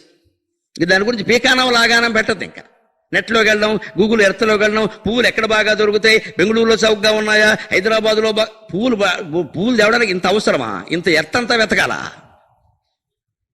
ఇదే మనం బాగా పెంచి చేసుకుని అక్కడ తక్కువ ఇక్కడ తక్కువ, కొటేషను, అమెజాన్, కొరియరు ఇన్ని పెడతామండి ఇక్కడ. మళ్ళీ వాడు ఏం చేస్తాడు, ఇంత చిన్న చెప్పు ముక్క, ఇంత జడకు పెట్టుకునే రిబ్బన్లు కూడా ఇవాళ అమెజాన్, కొరియర్లో వస్తున్నాయి. రిబ్బన్ ఏమో ఎంత ఉంటుంది, వాడి ప్యాకెట్ ఎంత ఉంటుంది, పిల్ల పెద్దది తల్లి చిన్నది అని ఇంత ఉంటుంది. అది ఇప్పుడు ఆ ప్యాకెట్ అంతా విప్పాలి. విప్పితే ఏమొచ్చింది, ఇంత రిబ్బన్ మొక్క వచ్చింది. నేను అమెజాన్లో తెప్పించా అని చెప్పుకోవాలి. ఇక్కడ ఈ రిబ్బన్ మొక్క, దానికి అంత అవసరమా? మనం ఖర్చు పెడుతున్నది మనమే. ఇంటి మళ్ళీ ఈ అట్టపెట్లు ఇదంతా మొత్తం చెత్త, ఇది పేరుకుంది ఇక్కడ. ఇవన్నీ ఏం చేయాలో తెలియదు, మరో రోడ్డు మీద బారేసాం, లేకపోతే ఎవడికో ఇచ్చాం. ఇదే పెంచుకు తాపత్రయం. ప్రతిదీ అమెజాన్ అని కూరగాయలు కూడా తెప్పించుకుంటారట, పిజ్జాలు బర్గర్లు కూడా తెప్పించుకో. అంత అవసరమా? వాడు బాగుపడ్డాడు వేల లక్షల కోట్ల ఆస్తితో, మనమేం బాగుపడ్డామండి? ప్రతిదానికి ఆన్లైన్ అమెజాన్. ఓ రొక్కి బారేడు వచ్చాడు ఇక్కడ. అంత అవసరం? అది లేకుండా బతకలేమా? అదేదో ఇక్కడ దొరకదా? స్థానికంగా కిరాణం కొట్టు వాళ్ళని ప్రోత్సహించకూడదా? అమెజాన్ వాడి దగ్గరికి వెళ్ళాలా దాని గురించి? ఇదే ఆలోచన. గళిత ధీకి మనస్సు వదిలేస్తే, మనస్సు ఉపయోగించకుండా ఇది ఏది వచ్చిందో దానికి ఏం చేయాలో చేస్తే అక్కడతో ఆ సమస్య అయిపోయింది, వదిలే. అలాంటి వాడు అలా ఉంటాడు. బ్రహ్మైవ న బ్రహ్మవితు, ఆయన మనం ఏమంటామంటే యోగ అంటాం, బ్రహ్మజ్ఞానం కాదు, సాక్షాత్ బ్రహ్మ అంటున్నారు శంకరాచార్య. ఆయన భగవంతుడే, భగవంతుడి గురించి తెలుసు, భగవద్యోగి, భగవత్ స్వరూపుడు, ఏం విశేషణాలు చేర్చక సాక్షాత్ భగవంతుడు. అహం బ్రహ్మాస్మి తత్వమసి, అంతే లెక్క. పైగా ఎలాంటి బట్ట, ఎక్కచ్చిత్ సురేంద్ర వందిత పదో నూనం మనీషామమ, అటువంటి వాడి దగ్గరికి దేవేంద్రుడు కూడా వచ్చి దండం పెట్టాల్సిందే, తిరుగులేదన్నాడు. ఎందుకంటే ఆయనకి ఏ కోరికలు లేవు, దేవేంద్రుడు కోరికలు ఉన్నాయి. కోరికలు ఉన్నవాడు కోరికలు లేనివాడిని ఆశ్రయిస్తాడు, కానీ కోరికలు లేనివాడు కోరికలు ఉన్నవాడిని ఆశ్రయించడుగా. అంచేత మొత్తం మనీషా పంచకం సారాంశం అంతా ఒక్కటే మాట, కోరికలు త్యజించగలిగితే మనీషా పంచకం 5 శ్లోకాల సారాంశము మనకైనట్టే. అంచేత మనీషా పంచకానికి స్వస్తి.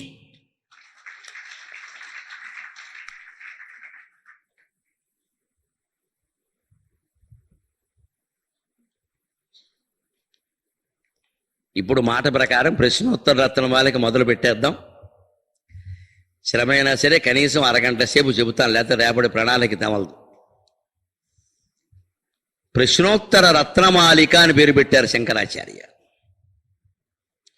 రత్నమాలిక అంటే రత్నాలతో తయారు చేసిన హారం. అంచేత ఈ ప్రశ్నలు జవాబులు, వీటికి చెప్పిన సమాధానాలన్నీ రత్నాలే.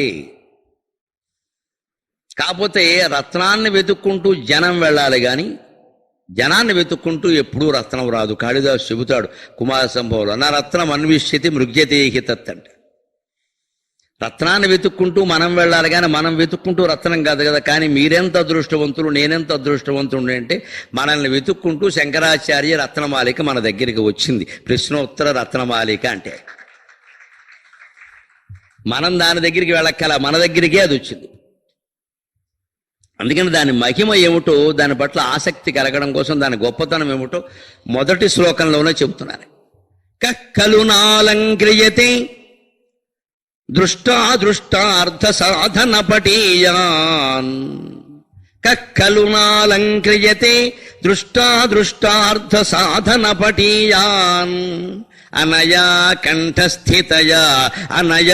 కంఠస్థితయా ప్రశ్నోత్తర రత్నమాలికయా కక్కలునాలంక్రియతే.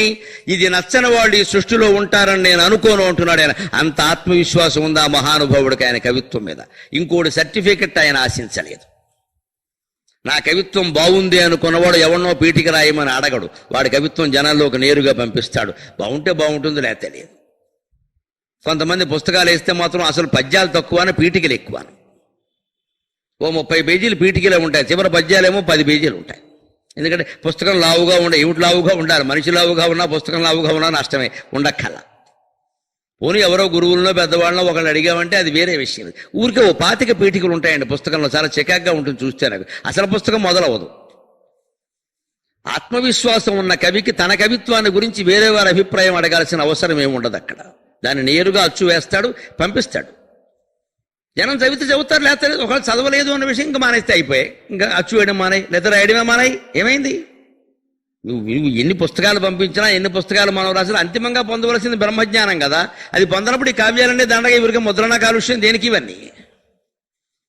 అందుకే ఆయన ఈ రత్నమాలిక ఎటువంటిదంటే అనయా కంఠస్థితయా, దీని కనుక మీరు కంఠంలో ధరిస్తే రత్నహారంలాగా ప్రశ్నోత్తర రత్నమాలికయ ఏమవుతుంది అంటే దృష్ట అదృష్ట అర్ధ సాధన పటీయ.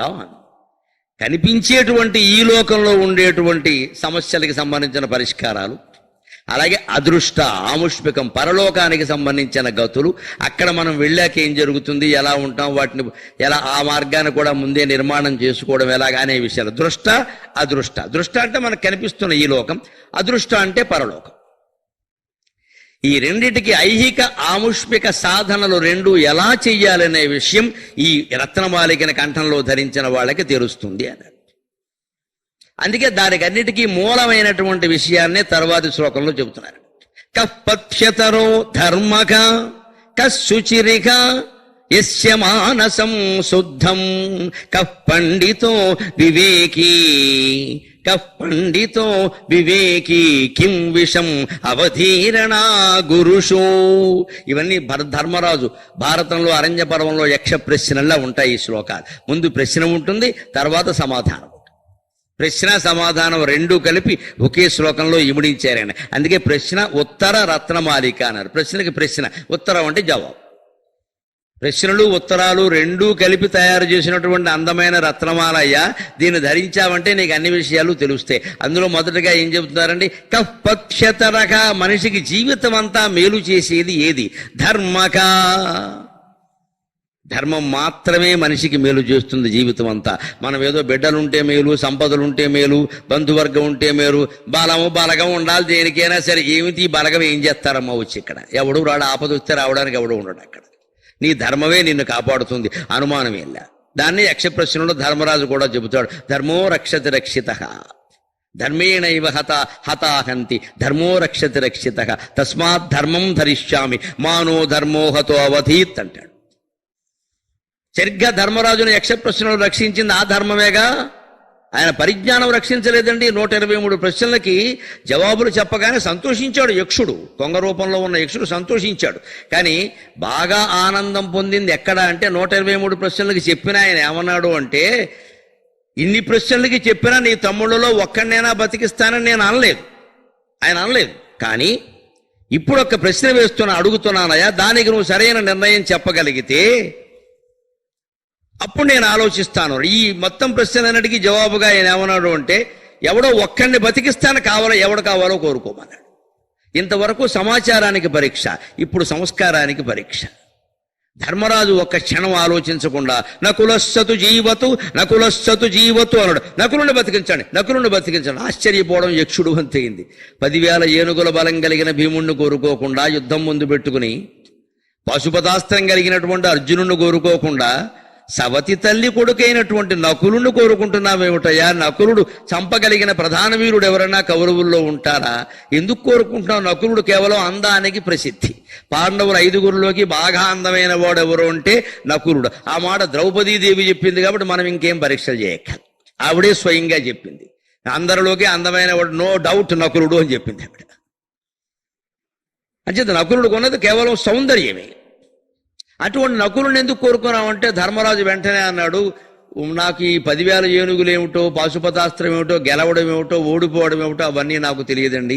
మా నాన్నగారికి 2 భార్యలు, ఆయన ఇద్దరిని ఎందుకు చేసుకున్నారని ప్రశ్నించే హక్కు నాకు లేదు. అది తండ్రి, ఆయన తండ్రి, నేను కొడుకు.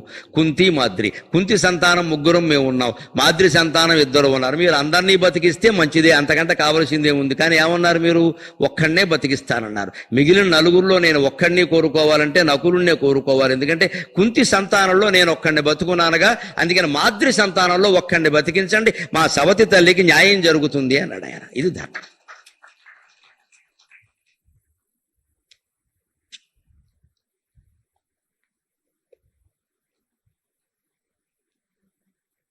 సవతి తల్లికి న్యాయం చేసే స్థితిలో ధర్మరాజు ఉన్నాడు. అదే ధర్మరాజు పుట్టిన దేశంలో పుట్టి మనం కన్న తల్లికే అన్యాయం చేస్తాం. కన్న తల్లికే అన్యాయం చేస్తాం. కన్న తల్లిదండ్రులకే ఈ మధ్య ఇంకా జరుగుతున్నది ఏమిటో చూసాం, మన పత్రికలు చూసి ఆశ్చర్యపోయా.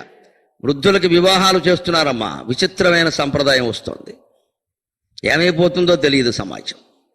వృద్ధులకి వివాహాలు చేస్తున్నారు, తోడు నీడాని తోడు మొదలెట్టారు. ఇక్కడ 70 ఏళ్ళ ఆవిడకి తోడు అవసరమా అండి? ఆలోచించండి. భర్త పోయాడమ్మా, 60 ఏళ్ళు, తోడు అవసరమా? అప్పుడైనా ఏకాంతంగా ఉండలేరా? భగవద్ధ్యానం చేయలేరా? పైగా ఎవరట ఇలాగే భార్యపోయిన వాటి. ఇదేమిటిది? నీకు నీ వారు లేరు, నాకు నీ వారు లేరు, వీరిద్దరునా? దీన్నే అధిక మాసం తద్దినం అంటారు. సరే, ఇప్పటికే ఏర్పడిందో పనికిమాలిన బంధం అయితే ఏదో అయిపోయింది, ఆ గొడవ వదిలేయకుండా ఇంకా పిల్లల్ని వాళ్ళ పలు వాళ్ళు చేసుకోమని ఈయన ఒక్కడో లేకపోతే ఈవిడ ఒక్కతో ఏదో ఓ ముద్ద తింటూ సుఖంగా గడిపేయకుండా మళ్ళీ కొత్త జోడోడు కావాలి. ఇక్కడ 30 ఏళ్ళ 35 ఏళ్ళ 60 ఏళ్ళకి జరుగుతున్నాయండి మన పత్రికల్లో వచ్చే. దాన్ని పెద్ద గొప్ప విషయంగా చెబుతున్నారు. దాన్ని సమాజంలో వాతావరణం చూడండి. పైగా ఎవరు చేస్తున్నట్టు వీరి పిల్లలు వారి పిల్లలు ఎందుకు చేస్తున్నారో ఆలోచించండి దయచేసి. వారు చూడాల్సిన అవసరం లేకుండా మళ్ళీ మీ ఏడుపు మీరు ఏడవండి. నమశివాయ. ఎంత గొప్ప సంతానం పుట్టారండి కలియుగంలో. ఇప్పుడు ఈ నీళ్ళు అయిన తర్వాత 60 ఏళ్ళకి ఈ పెద్ద మనిషి చచ్చిపోతే 55 ఏళ్ళ ఆవిడికి తల్లికి పెళ్లి చేస్తాడా వీడు? మా అమ్మకి పెళ్ళేని దానికి ఆవిడ ఒప్పుకోవడమా? లేదా తండ్రికి ఏమో 70-60 ఏళ్ళు వచ్చాక భార్య అయిపోతే ఈయనకి కొత్తగా ఎవరో చూసి పెళ్లి చేస్తాడా? వాళ్ళు కలుస్తాయా మనస్సులు? ఇంక శరీరాల సంగతి చెప్పక్కర్లేదు. ఇంకా చావుగాలానికి లావు దుఃఖం అని. దీన్నే సామెత తెలుగులో చావుగాలానికి లావు దుఃఖం అంటారు. 60 ఏళ్ళు 70 ఏళ్ళు వచ్చాయి, భార్యో భర్త పోయారు, దురదృష్టం, ఎవరు కోరుకోరు, జరిగింది. ఇంక వదిలేయాలి ఆ విషయాన్ని. ఇంక ఏకాంతంగా అదో పెద్ద వరం అనుకోవద్దు, శాపం అనుకోవద్దు, ఏమి వద్దు, అదొక పరిణామం. సరే, నిర్వృత అంటే అదే, అదొక పరిణామం అంతే. దాన్ని మనం భరించడమే, అదొక పరిణామం. ప్రారంధం జరిగింది. పోయిన వాళ్ళు ఎప్పుడూ మంచివాళ్లే, ఉన్నవాళ్ళు పోయిన వాళ్ళ తీపి గుర్తులు అంతే లెక్క. అయిపోయింది. ఓ ఫోటో పెట్టి దండ వేసి ఏదో తిది పెట్టి ఆవిడ పేరు మీద ఏదైనా కార్యక్రమం చేయదలుచుకుంటే చెయ్యి, ఆయనైనా అంతే. మిగిలిన సమయం అంతా శుభ్రంగా దేవాలయానికి వెళ్ళి ఓ దీపం పట్టుకుని ఏదో ధ్యానం చేసుకుని అలా గడిపించు కదండి. మళ్ళీ ఇప్పుడు ఎందుకంటే సావుగారంగా లావు దుఃఖం అని ఇంకో దీనికి తోడు నీయడానికి ఒక సంస్థ ఏకంగా వీళ్ళని గెలపడానికి. మళ్ళీ పిల్లలు చేస్తున్నారు పెళ్లిళ్ళు, వాళ్ళు సహృదయం అంటే వాళ్ళకి ఎందుకు ఈ సహృదయం ఏం లేదమ్మా ఇందులో. ఇంకా మేము చూడం మిమ్మల్ని, మీరు పడండి. రేపు పొద్దున వీళ్ళకి ఏమైనా ఆస్తులు ఉంటే ఎంత గొడవ అయిపోతాయండి. నీ పిల్లలు నా పిల్లలు అనే తేడా రాదా? పైగా వీళ్ళ బాధ్యత రేపు పొద్దున ఇందులో మళ్ళీ ఎవరైనా పోయారు మళ్ళీ 3వ పెళ్లి చేస్తారా? కర్మ త్రైమాసిక దద్దినంలాగా ఎన్ని చేస్తారు ఇలాగా? అసలు ఈ ఆలోచన ఎలా వస్తుందండి మనుషులకి? కలియుగంలో అన్ని న్యాయాలు అయిపోతున్నాయండి విచిత్రంగా. అన్ని న్యాయాలే. ఏదైనా మధ్య మానవత్వం, ఇది మానవత్వమా? ఇన్నేళ్ళు జీవితం తర్వాతైనా ఒంటరిగా బతకడం అనేది అలవాటు అవ్వలేదా? ఒంటరిగా ఉండలేరా? ఇంకా ఈ తుంటరితనం కావాలా? తోడు నీడ దూడ పేడ అంటున్నాం. ఏమైపోయింది ఆ నీడ లేకపోతే? ఇదండి మనం ఆలోచించాల్సింది. ధర్మం ఎన్ని రకాలుగా పరిణమిస్తుందో చూడు. కన్న తల్లికి ఎంజాయం చేసే రోజుల్లో ధర్మరాజు కొద్ది రోజుల క్రితం చేసిన పని ఏమిటంటే సవతి తల్లికి న్యాయం చేశాడు. ఆయన కూడా ఆవిడ చనిపోయింది, ఆవిడ కొడుకును బతికించండి. ఇప్పుడు ధర్మం యొక్క ప్రాధాన్యం చెప్పగానే జీవితం అంతా మనకి మేలు చేసేది ధర్మమే. ఆ మాటల్లో భారతంలో అరణ్య పర్వంలో వ్యాసుడు రాసిన మాట ధర్మో రక్షతి రక్షితః. అది ఎంత పెద్ద హిందూ ధర్మానికి సంబంధించి ఎంత పెద్ద సూక్తి అయిపోయిందో ఇవాళ అందరికీ తెలుసు. అది వ్యాసుని మాట, ధర్మో రక్షతి రక్షిత. అందుకని పక్షతరో ధర్మక, జీవితాంతం నీకు మేలు చేసేది ఏదంటే ధర్మక. కశుచిరిక, ఏది నిజమైన శౌచం అంటే శుభ్రత. కాళ్ళు చేతులు కడుక్కోవడం, స్నానం చేయడం, ఇవన్నీ శౌచమేనండి, కాదని ఎవరు అనరు. శారీరక శుభ్రత తప్పనిసరిగా పాటించాలి, అందులో ఏమి తిరుగులేదు. ఆరోగ్యం దెబ్బతింటే పక్కవాళ్ళు ఇబ్బంది పడతారు. కానీ అంతకంటే గొప్పది యస్య మానసం శుద్ధం, మనస్సు పవిత్రంగా ఉందా లేదా, దురాలోచనలు ఆ మనస్సులో ప్రవేశిస్తున్నాయా అని ఎప్పటికప్పుడు పరిశీలించుకోవాలి.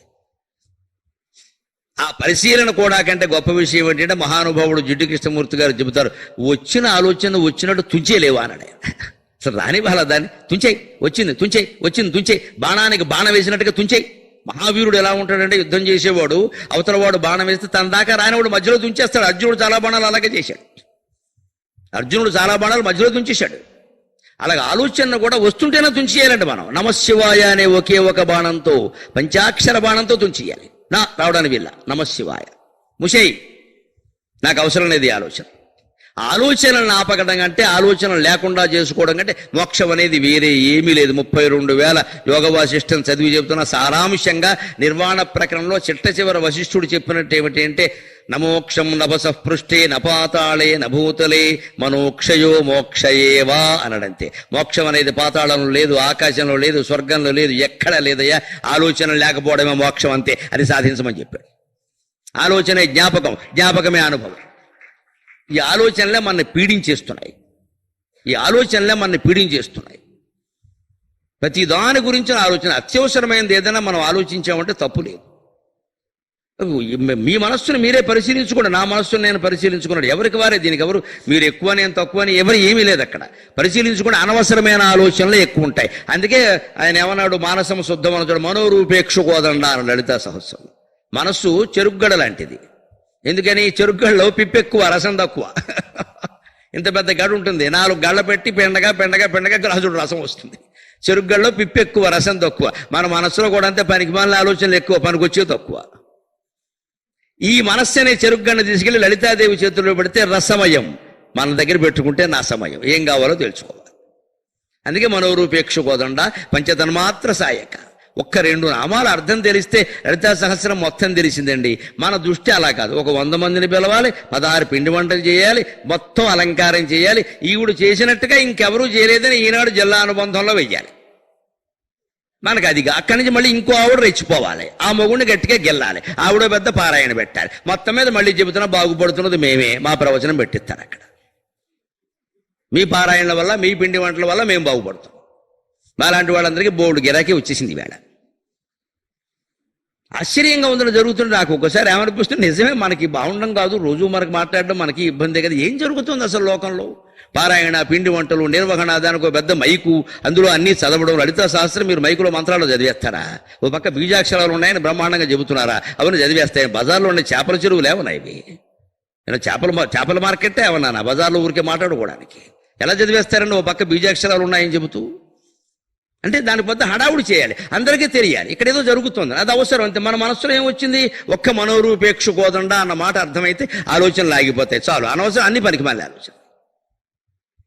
అందుకే యస్య మానసం శుద్ధం, ఎవరి మనస్సు పవిత్రంగా ఉంటుందో, ద్రోహ చింతన లేకుండా నిత్యం భగవత్ చింతనలో ఉంటుందో, అంతకంటే కావలసింది ఏదన్నాడు.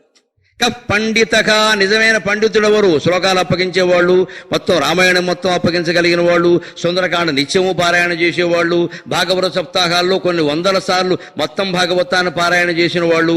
అంతేకాదు ఉపన్యాసాలు మాకు మళ్ళీ అనర్గళంగా, నాతో సహా అనర్గళంగా మాట్లాడేవాళ్ళు, ఓ బ్రహ్మాండమైన రెఫరెన్సులు ఇచ్చేవాళ్ళు, ఎన్ని గంటలు మాట్లాడినా గొంతు దెబ్బతిన వాళ్ళు చాలా మంది ఉంటారండి. వీరెవరు పండితులను చెప్పడానికి వీళ్ళ. వివేకి, వివేకానందులాగా ఎవరైతే మొత్తాన్ని విచక్షణా జ్ఞానంతో ఉంటాడో ఆయన మాత్రమే పండితుడు, అంతే లెక్క. వివేకం అంటే ఏది నిత్యం అనిత్యం, ఏది అనిత్యం, ఏది శాశ్వతం, ఏది అశాశ్వతం, మనం చెప్పేదాన్ని మనం పాటిస్తున్నామా లేదా, కనీసం పాటించలేకపోతే ఆ ప్రయత్నమైనా చేస్తున్నామా లేదా, ఇది వివేకి. ఇప్పుడు ఈ పండితులు బిరుదులు మా కండువాలతో నిమిత్తంలా మీరందరూ పండితులు కావచ్చు. చేస్తున్న పని మంచిదా కాదా, అది లోకానికి నాకు ఉపయోగమా కాదా అని ఆలోచించడానికి కండువాలు అవసరం లేదండి. కమ్మని మనస్సుంటే చాలమ్మా, హాయిగా ఆలోచించవచ్చు. పండితక వివేకి కిం విషం అవధీరణ గురుషు. విషం అంటే ఏది జీవితంలో అంటే శంకరాచార్య చెబుతున్నారు, గురువాక్యాన్ని తిరస్కరించడం ఉంది. చెబుతున్నటువంటి ఇటువంటి మాటల మీద విశ్వాసం లేకుండా ఏదో ఇలా చెబుతూ ఉంటారండి, అవన్నీ మా వల్ల అవుతాయా అని పక్కన పెట్టేయడం ఉంది. ఇంతకంటే విషం లేదు జీవితంలో అన్నారు. గురువాక్యము అనగానే గురువు ఏది చెబితే అది అనుకోకుండా, దయచేసి జ్ఞాన మార్గంలోనే ఉండాలి మనమంతా కూడా. కర్మ మార్గాన్ని ఉపదేశిస్తారు కొంతమంది, నేను చెబుతాను, దానికే ఉంది. కానీ అది ఎప్పుడు పక్క నుంచి వ్యవహారం, దాని కర్మ రహస్యాన్ని తెలుసుకుంటూనే ఉండాలి. మనం సనస్సు జాతీయంలో చెప్పుకున్నాం. ఆయుర్వేదంలో కషాయం తయారు చేసినట్టుగా ఎప్పటికప్పుడు కర్మ పరిపక్వత పొందుతోందా లేదా, దీని రహస్యం అది, దీని అంతరార్థం. ఇందాక చెప్పుకున్నాం కదా, మర్రి చెట్టు, రావి చెట్టు చుట్టూ తిరిగారు. ఎందుకు తిరగమన్నారు అని అడగాలి కానీ తిరిగితే కోరికలు తీయడం ఏంటండి? కోరికలకి రావి చెట్టుకి సంబంధం ఏమిటి అసలు? దానివల్ల ఏమవుతాయి? రావి చెట్టు చుట్టూ దిమ్మ కట్టడం వల్ల ఏం జరుగుతుందో గమనించండి. తెలుసా, రావి చెట్టుకి నీళ్లు అందాలి, అవి సరిగ్గా ఉండాలని దిమ్మ కట్టకూడదు. ఆకుల మీద నీళ్లు, కురిసిన నీళ్లు ఆకుల మీద ఉంటాయి, ఆకుల నుంచి కిందికి జారుతాయి, కిందికి జారిన నీళ్లు దూరంగా పడతాయి, అవి మళ్ళీ కింద నుంచి భూమార్గం ద్వారా లోపలికి ఎడతాయి వేడుకంతే. మీరు దిమ్మ కట్టేశారనుకోండి, ఆ నీళ్ళు వెళ్ళే అవకాశం లేదు, దిమ్మ మీద పడతాయి, కూర్చున్నవాడు బురద అడుగుతుంది. అంటే చెట్టు చుట్టూ దిమ్మ అనేది కొన్ని రకాల ఊళ్ళో పంచాయతీ గద్దెలను కొన్ని ఉంటాయి, రచ్చబండ అంటారు, అటువంటి చోట మాత్రమే కడతారు, ఆ ఊరు మధ్యలో ఉన్న చెట్టు కాబట్టి. అంతేగాని బయట ఎక్కడో ఉన్న వాటికి మనం పుణ్యం కదా అని గద్దెలు కట్టాక ఎందుకంటే గద్దె కట్టారని దీపాలు పెట్టారు అక్కడ. ఎందుకు పెట్టమన్నారు దీపాలు? అసలు అవసరం ఏమిటి? రావి చెట్టుకు దీపంతో పని ఏమిటి? జ్ఞానదీపాన్ని మన గుండెల్లో పెట్టుకోవడం మానేసి అన్ని చోట్ల దీపాలు పెడుతున్నాం. మనం ఒకరిని చూసి ఒకళ్ళు బాగా నేర్చుకున్నారు. మొత్తం ప్రతి ఊళ్ళో కోటి దీపాలే, ఇక ఒక చోట కాదు. ఇంకా హైదరాబాద్లో మొదలెట్టారు, మొత్తం వ్యాపించేసింది. అన్ని టీవీల వాళ్ళు కోటి దీపాలు, అన్ని చోట్ల కోటి దీపాలు. మళ్ళీ చెబుతున్నా, బాగుపడుతున్నది మేమే, తెగ పిలుస్తున్నారు. ఇక్కడ మీరు రండి, దీపం గురించి చెప్పండి అంతే. పాపం గురించి చెప్పకూడదు, దీపం గురించి చెప్పాలి. దీపాలు పెడితే పాపాలు పోతాయని చెప్పాలి. ఈ వ్యాపారమే నచ్చకే ఎడుతున్నాం మనస్సులో, ఇక్కడ వెళ్ళలేక. ఇక్కడ ఇదే కదా చెప్పమనేది ఎంతసేపు. జ్ఞానం ఎవడికి అక్కర్లా. కానీ శంకరాచార్య చెబుతున్నది ఇవనేమి ఉపయోగం ఏం లేదయ్యా. అవధీరణ గురువాక్యం అంటే అజ్ఞాన మార్గంలో నడవడం కాదు, జ్ఞాన మార్గంలో వెళ్ళాలి. నేనెవరు అని ఆలోచించాలి. మనస్సులో వచ్చే ప్రతి ఆలోచనని పుటం పెట్టినట్టు పరీక్ష పెట్టి తోసి పారేయాలి పక్కకి. ఈ ఆలోచన నాకెందుకు, ఈ ఆలోచనకి తోసేయి. అప్పుడు వాడు నిజమైనటువంటి జ్ఞానాన్ని పొందగలుగుతాడు. ఇంకో మాట చెబుతున్నాడు. ఇవాళ అనేక రకాల ప్రేమ కలాపాలు, వ్యవహారాలు జరుగుతున్నాయి కదా, ఆ సాంగత్యం ఎంత దోషమో చెబుతున్నారు శంకరాచార్య. కొన్ని 100 ఏళ్ల క్రితం, 1200 ఏళ్ల క్రితం పుట్టినటువంటి మహానుభావుడు. మదిరేవ మోహజనక స్నేహక కేదస్యవో విషయాక కాభవవల్లి తృష్ణ కోవైరీ యస్త్వనుద్యోగః. మద్యం కంటే ఎక్కువగా మత్తు కలిగించేది ఇది అంటే వయస్సులో ఏర్పడిన స్నేహం అన్నారండి. ఆడ మగ మధ్యలో ఏర్పడే స్నేహము, ఆకర్షణ ఉంది. ఇక్కడ స్నేహ శబ్దానికి అర్థం అది ఫ్రెండ్షిప్ అని అర్థం కాదు, పవిత్రమైన అర్థం చెప్పకూడదు. ఇక్కడ సంస్కృతంలో స్నేహ శబ్దాన్ని అలాగే వాడారు. పైగా స్నేహానికి సంస్కృతంలో ఇంకో అర్థం ఏమిటో తెలుసా? నూనె జిడ్డు అని అర్థం. వయస్సులో ఉన్న ఆడ మగ మధ్యలో ఉన్నదంతా నూనె జిడ్డే. ఇంకా చెప్పాలంటే ఆమదం జిడ్డు.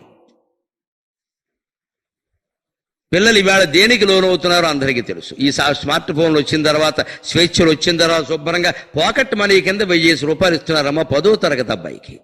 వాడు చెడిపోయాడంటే చెడిపోడా? మన తప్ప వాడు తప్ప? ఏమన్నా అంటే ఒకటే లెక్క. మా అబ్బాయి ఊరుకోడండి, ఊరుకోకపోతే ఊరేసుకోమని. ఇక్కడ ఏమనని చెప్పు, ఏమవుతుందో చూద్దాం. అంత ధైర్యం మనకు ఉంటే కదా. ఎక్కడ ఊరేసేసుకుంటాడో? ఇలా 10వ తరగతిలోనే ఇలా మన బెదిరించేవాడు వీడికి ఇలా 1000 ఇస్తూ పోతున్నా. చివరికి మనం 1000 నోట్లతోనే ఊరేసుకోవాలి, రద్దు అయ్యాయి. కానీ వాడు బెదిరించాడు కదా అని ఇస్తూ పోతే మనం ఊరేసుకోవాలమ్మా. వాడు బెదిరిస్తే లొంగిపోవడమేనా? పైగా దాన్ని ఆ వయసులో దేనికి వినియోగిస్తాడు?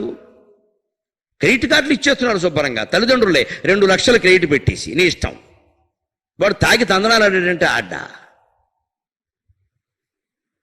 ఎవరినో గుద్దేశారంటే గుద్దేయడా. అన్యాయంగా వేరే వాళ్ళు చచ్చిపోతున్నారు వీడు కాకుండా, ఈ కారు డ్రైవింగ్ కారణంగా. తల్లిదండ్రులు అదుపులో పెట్టకపోతే ఎవరు పెడతారండి? అదే చెబుతున్నది. ఈ వయస్సులో ఏర్పడే స్నేహాలు ఉన్నాయే, ఇందిరా పార్కు గ్యాంగ్ అంతా ఉన్నారే, ఇదంతా ఆవదం జిడ్డని చెప్పాడు. మదిరేవ మోహజనక. ఈ స్త్రీ పురుషుల మధ్యలో స్నేహాలు చదువుకునే వయస్సులో ఏర్పడే ఉన్నాయే. పెళ్లి కాకముందు వేరే మొగాడుతో ఎటువంటి అనుబంధం పెట్టుకున్నా సరే అది వ్యభిచారం కింద లెక్క, మొహమాటం లేకుండా చెబుతున్నా. నీ అన్నదమ్ములు, నీ తల్లిదండ్రులు తప్ప పెళ్లి కాకముందు వేరే మొగాడుతో క్లోజుగా ఉండడానికి వీల్లేదు. దానికి సహజీవనం అని పెట్టదు, దాని అసలు పేరు వ్యభిచారం. దాన్ని మనం గొప్ప పేరు పెట్టినంత మాత్రం గొప్ప పేరు అయిపోదు. పైగా కొంతమంది చేసే వ్యాఖ్యానాలు ఏమిటంటే పెద్దవాళ్లే, ఆ మాత్రం ఆడపిల్లలకి మగాళ్ళంటే బెరుకు భయము లేకుండా ఉండాలి అంటే ఈ ముందే ఇలా ఉండాలని. బెరుకు భయం ఏమిటమ్మా? ఇవాళ ఏమీ లేవు అసలు. అయినా అత్యాచారాలు ఆగట్లా గమనించండి. నిన్న మొన్నటి వరకు కనీసం అత్యాచారం చేసి ఆగేవాడు దుర్మార్గుడు ఇవాళ చంపేస్తున్నాడమ్మా మనిషిని. బతికే హక్కు కూడా లేదు ఆడదానికి. అసలు దానికి మూలం ఈ స్నేహాలు కాదా? మనం వీటిని పరిహరించద్దా? వీటిని ఇలాగే కొనసాగిస్తాం. కో ఎడ్యుకేషన్ పేరు మీద వాళ్ళు ఏం చేస్తున్నారో తల్లిదండ్రులు పట్టించుకోరు, ప్రిన్సిపాల్ గారికి పట్టించుకునే అవకాశం లేదు. ఒకవేళ ఆయన పట్టించుకుని ఏమన్నా అంటే మీకు ఎందుకంటే ఆ గొడవంతా అని వీళ్ళే పెడతారు అక్కడికి. అమ్మాయిని అనడానికి లేదు, అబ్బాయిని అనడానికి లేదు. మరి మాస్టర్లు మాత్రం ఏం చేస్తారు? వదిలేశారు మొత్తం గాలికి. అదే మధురేవ మోహ జనక. పైగా ఆ వ్యామోహంలో ఉన్న వాళ్ళని గమనించండి. కులం లేదు, గోత్రం లేదు, పొడుగు లేదు, పొట్టి లేదు, వయస్సు పెద్ద లేదు, చిన్న లేదు, వరహీనం లేదు, వధూహీనం లేదు. వాడి ఇష్టం, వాడికి ఏది నచ్చితే అది. మనం కర్మకాలు కాస్త వయోభేదం ఉన్న అమ్మాయిని చూస్తే అలా ఎలా కుదురుతుంది అంటాడు శాస్త్రం మాట్లాడతాడు. ఇక్కడ వాడు చూసుకుంటే మాత్రం పర్వాలేదంటాడు. ఇది మోహజనక, మద్యపానంలాగే మోహం కలిగిస్తుంది. అంచేత వయస్సులో ఉన్న అమ్మాయిల్ని అబ్బాయిల్ని దూరంగా ఉంచాల్సిందే తప్ప ఏ రకమైన కార్యక్రమాల పేరు మీద, కాలేజీల పేరు మీద మనం కలిసి కూర్చోబెట్టినా అది ప్రమాదానికే దారి తీస్తుంది కానీ ప్రమోదానికి దారి తీయదు. ఈ మాత్రం ధైర్యాలు ఏర్పడడానికి కలిసి ఒక చోట ఉండాల్సిన అవసరం ఏం లేదు. వాళ్ళ ధైర్యాలు వాళ్ళకున్నాయి. ఇది మనం గ్రహించాలి ఖచ్చితంగా. మధురైవ మోహజనక కే దస్యవో విషయాక. నిజమైన దొంగలు ఎవరంటే విషయాలే. శబ్దం, స్పర్శ, రూపం, రసం, గంధం, ఇవే నిజమైన దొంగలండి. మనం ఏదో దొంగలు మనం ఏదైనా ఊరికెడితే ఇల్లు వదిలిపెట్టాం, దొంగలు ఏమైనా పట్టుకెళ్ళిపోతారేమో అని ఆలోచిస్తాం కదా. వాళ్ళు పట్టుకెళ్ళేది ఏం పట్టుకెడతారో మహా అయితే డబ్బులే కదా. వాళ్ళు రుబ్బురోలు ఎవడు పట్టుకెళ్ళేవాడు మొయ్యలేడు. పరుపులు పట్టుకెళ్ళేవాడు ఎవడు లేడు, వాడు మొయ్యలేడు. దుప్పట్లు తరగడాలు అంత హీనంగా ఎవడో ఆలోచించరు. ఆ మాత్రం వాడికి ఉన్నాయి. డబ్బులు మహా అయితే బంగారం, అంతేనా? ఇవాళ క్రెడిట్ కార్డులు వచ్చాక అది కష్టంగానే ఉంది. ఏదో పోనీ ఉంది, 10 కాసులు బంగారమో 10,000 డబ్బు పట్టుకుపోయాడు, మళ్ళీ సంపాదించుకొచ్చండి, ప్రమాదం వెళ్ళా. కానీ కన్ను ఒక రూపాన్ని చూసింది, ఆ రూపానికి సంబంధించి వ్యామోహంలో పడింది, ఎంత జీవితం నాశనం అయిపోయింది. మహావాళ్లే 60 ఏళ్ల వయస్సులో 70 ఏళ్ల వయస్సులో పడిన వ్యామోహాల కారణంగా ప్రాణాలు పోగొట్టుకున్నారే, పదవులు పోగొట్టుకున్నారే, ప్రజల్లో పరువు పోగొట్టుకున్నారే. ఎన్ని ఉదాహరణలు ఉన్నాయి పూర్వం నుంచి నిన్న మొన్నటి వరకు. అంచేత నిజమైన దొంగలు మన ఇంద్రియాలు తప్పితే బయట వ్యక్తులు ఎవరు కాదు. బయట దొంగతనం ఏం జరిగినా మహా అయితే డబ్బు పట్టుకెడతాడు, బంగారం పట్టుకెడతాడు, మళ్ళీ కొనుక్కోవచ్చు, కొన్ని కష్టపడి కొనుక్కోవచ్చు. లేదు ఏదో పోలీసు కేసు పెడితే కొంత కాకపోతే కొంత మన బంగారం కాకపోయినా వేరే వాళ్ళదైనా మనకి ఇస్తారు ఏదో రకం. మరి ఇంద్రియాలు పట్టుకెళ్ళేటువంటి చేసేటువంటి దొంగతనంలో పోగొట్టుకున్న మనశ్శాంతి ఉంది, అదెవరిస్తారండి? అందుకే నిజమైన దొంగలంటే ఇంద్రియాలనయ్యా అన్నాడు. అవునా కాదా? అందులో అనుమానం వేదన. ఇదే రత్నమాలిక. అందుకే దీన్ని కంఠస్థం చేస్తే ఎవరికి దుఃఖం అనేదే ఉండదన్నాడు. కంఠస్థం అంటే మనం ఏం చేస్తాం? మొత్తం కంఠస్థం అప్పగించడం కాదమ్మా, దాన్ని ఆచరణలో పెట్టడం ఖచ్చితంగా. అందుకని కేదస్యవో విషయాక. ఇప్పుడు కాభవవల్లి, అసలు ఈ సంసారం అనే తీగ ఎందుకు ఇంత బాగా పెరిగిపోతుంది తీవ్రంగా? ఇందాక మర్రి చెట్టు చెప్పినట్టుగా ఓడలేసి మళ్ళీ కిందకు వచ్చి మళ్ళీ పైకి లేచి మళ్ళీ ఓడలేసి ఎందుకు ఇంత తీవ్రంగా పెరుగుతుందంటే తృష్ణ, ఆశ కారణంగా. ఇదివరకే ఎన్నోసార్లు చెప్పుకున్నాం దీనికి వ్యాఖ్యానం. ఆశ అనేది ఎటువంటిది అంటే అశానామ మనుష్యాణం కాచిద్ ఆశ్చర్య శృంఖల యయా బద్ధా ప్రధావంతి ముక్తాస్తిష్టంతి పంగువతు. ఆశ అనేది గొలుసేట. ఆశ బంధిస్తుంది మనిషి. కానీ ఇది ఎటువంటి బంధనం అంటే మామూలుగా ఏదైనా గొలుసుతో బంధిస్తే బంధింపబడిన మనిషి అక్కడే ఉంటాడు, ఎక్కడికి వెళ్ళలేడు, అంతే కదా? బంధింపబడ్డాడు కదా. ఆ బంధనాలు లేనివాడు తిరుగుతాడు. ఆశ అనే బంధనానికి లోనైన వాడు తిరుగుతూ ఉంటాడు ప్రపంచం అంతా ఆశలు తీర్చుకోవడానికి. ఆ ఆశలు లేని దదీచి మహర్షి లాంటి వాడు ప్రాణాలు కూడా తీసుకుంటాను నిశ్చింతగా కూర్చుంటాట, హాయిగా కోరికలు లేనివాడు. నాకేం ఇబ్బంది లేదురా అబ్బాయి, మా ఆవిడ రాకుండానే ప్రాణం తీసుకోమన్నాడు ఆయన. ఆయనకి ఏ ఆశ లేదు. పోనీ నా శరీరం దేవతలకు ఉపయోగపడుతుంది కానీ అనుకున్నాడు ఆయన. బ్రహ్మజ్ఞానం అంటే ఆయన మనమా? ఒక 1000 చీరలు బీరువాలు నిండా ఉన్నా సరే 2 చీరలు దానం ఇయ్యాలంటే మనస్సు రాదండి.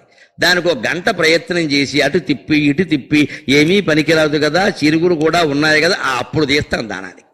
ఇక్కడ 4 బీరువాల చీరలు ఉన్నాయి. ఇక్కడ ఎక్కడితే 1000 తేల్తాయి, అనుమానం వెళ్ళా.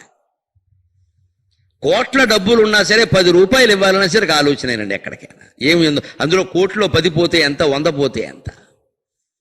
ఎవరికైనా కాస్త ఉపకారం చేయాలంటే ఖచ్చితంగా మళ్ళీ ప్రత్యుపకారం ఆశించకుండా మనం చెయ్యం. ఇంత చేసాం, వాళ్ళు ఏం చేశారంటాం. ఏమీ ఆశించకుండా ఏమీ చేయలేమా? మనకు అవసరమే లేదని పూర్వం వాళ్ళండి నిధులు ఎక్కువగా ఉంటే తులసికోట దగ్గర కానీ నూతి దగ్గర కానీ గొయ్యి తవ్వి పాతి పెట్టేసేవారండి, రాగి బిందెల్లో పెట్టి.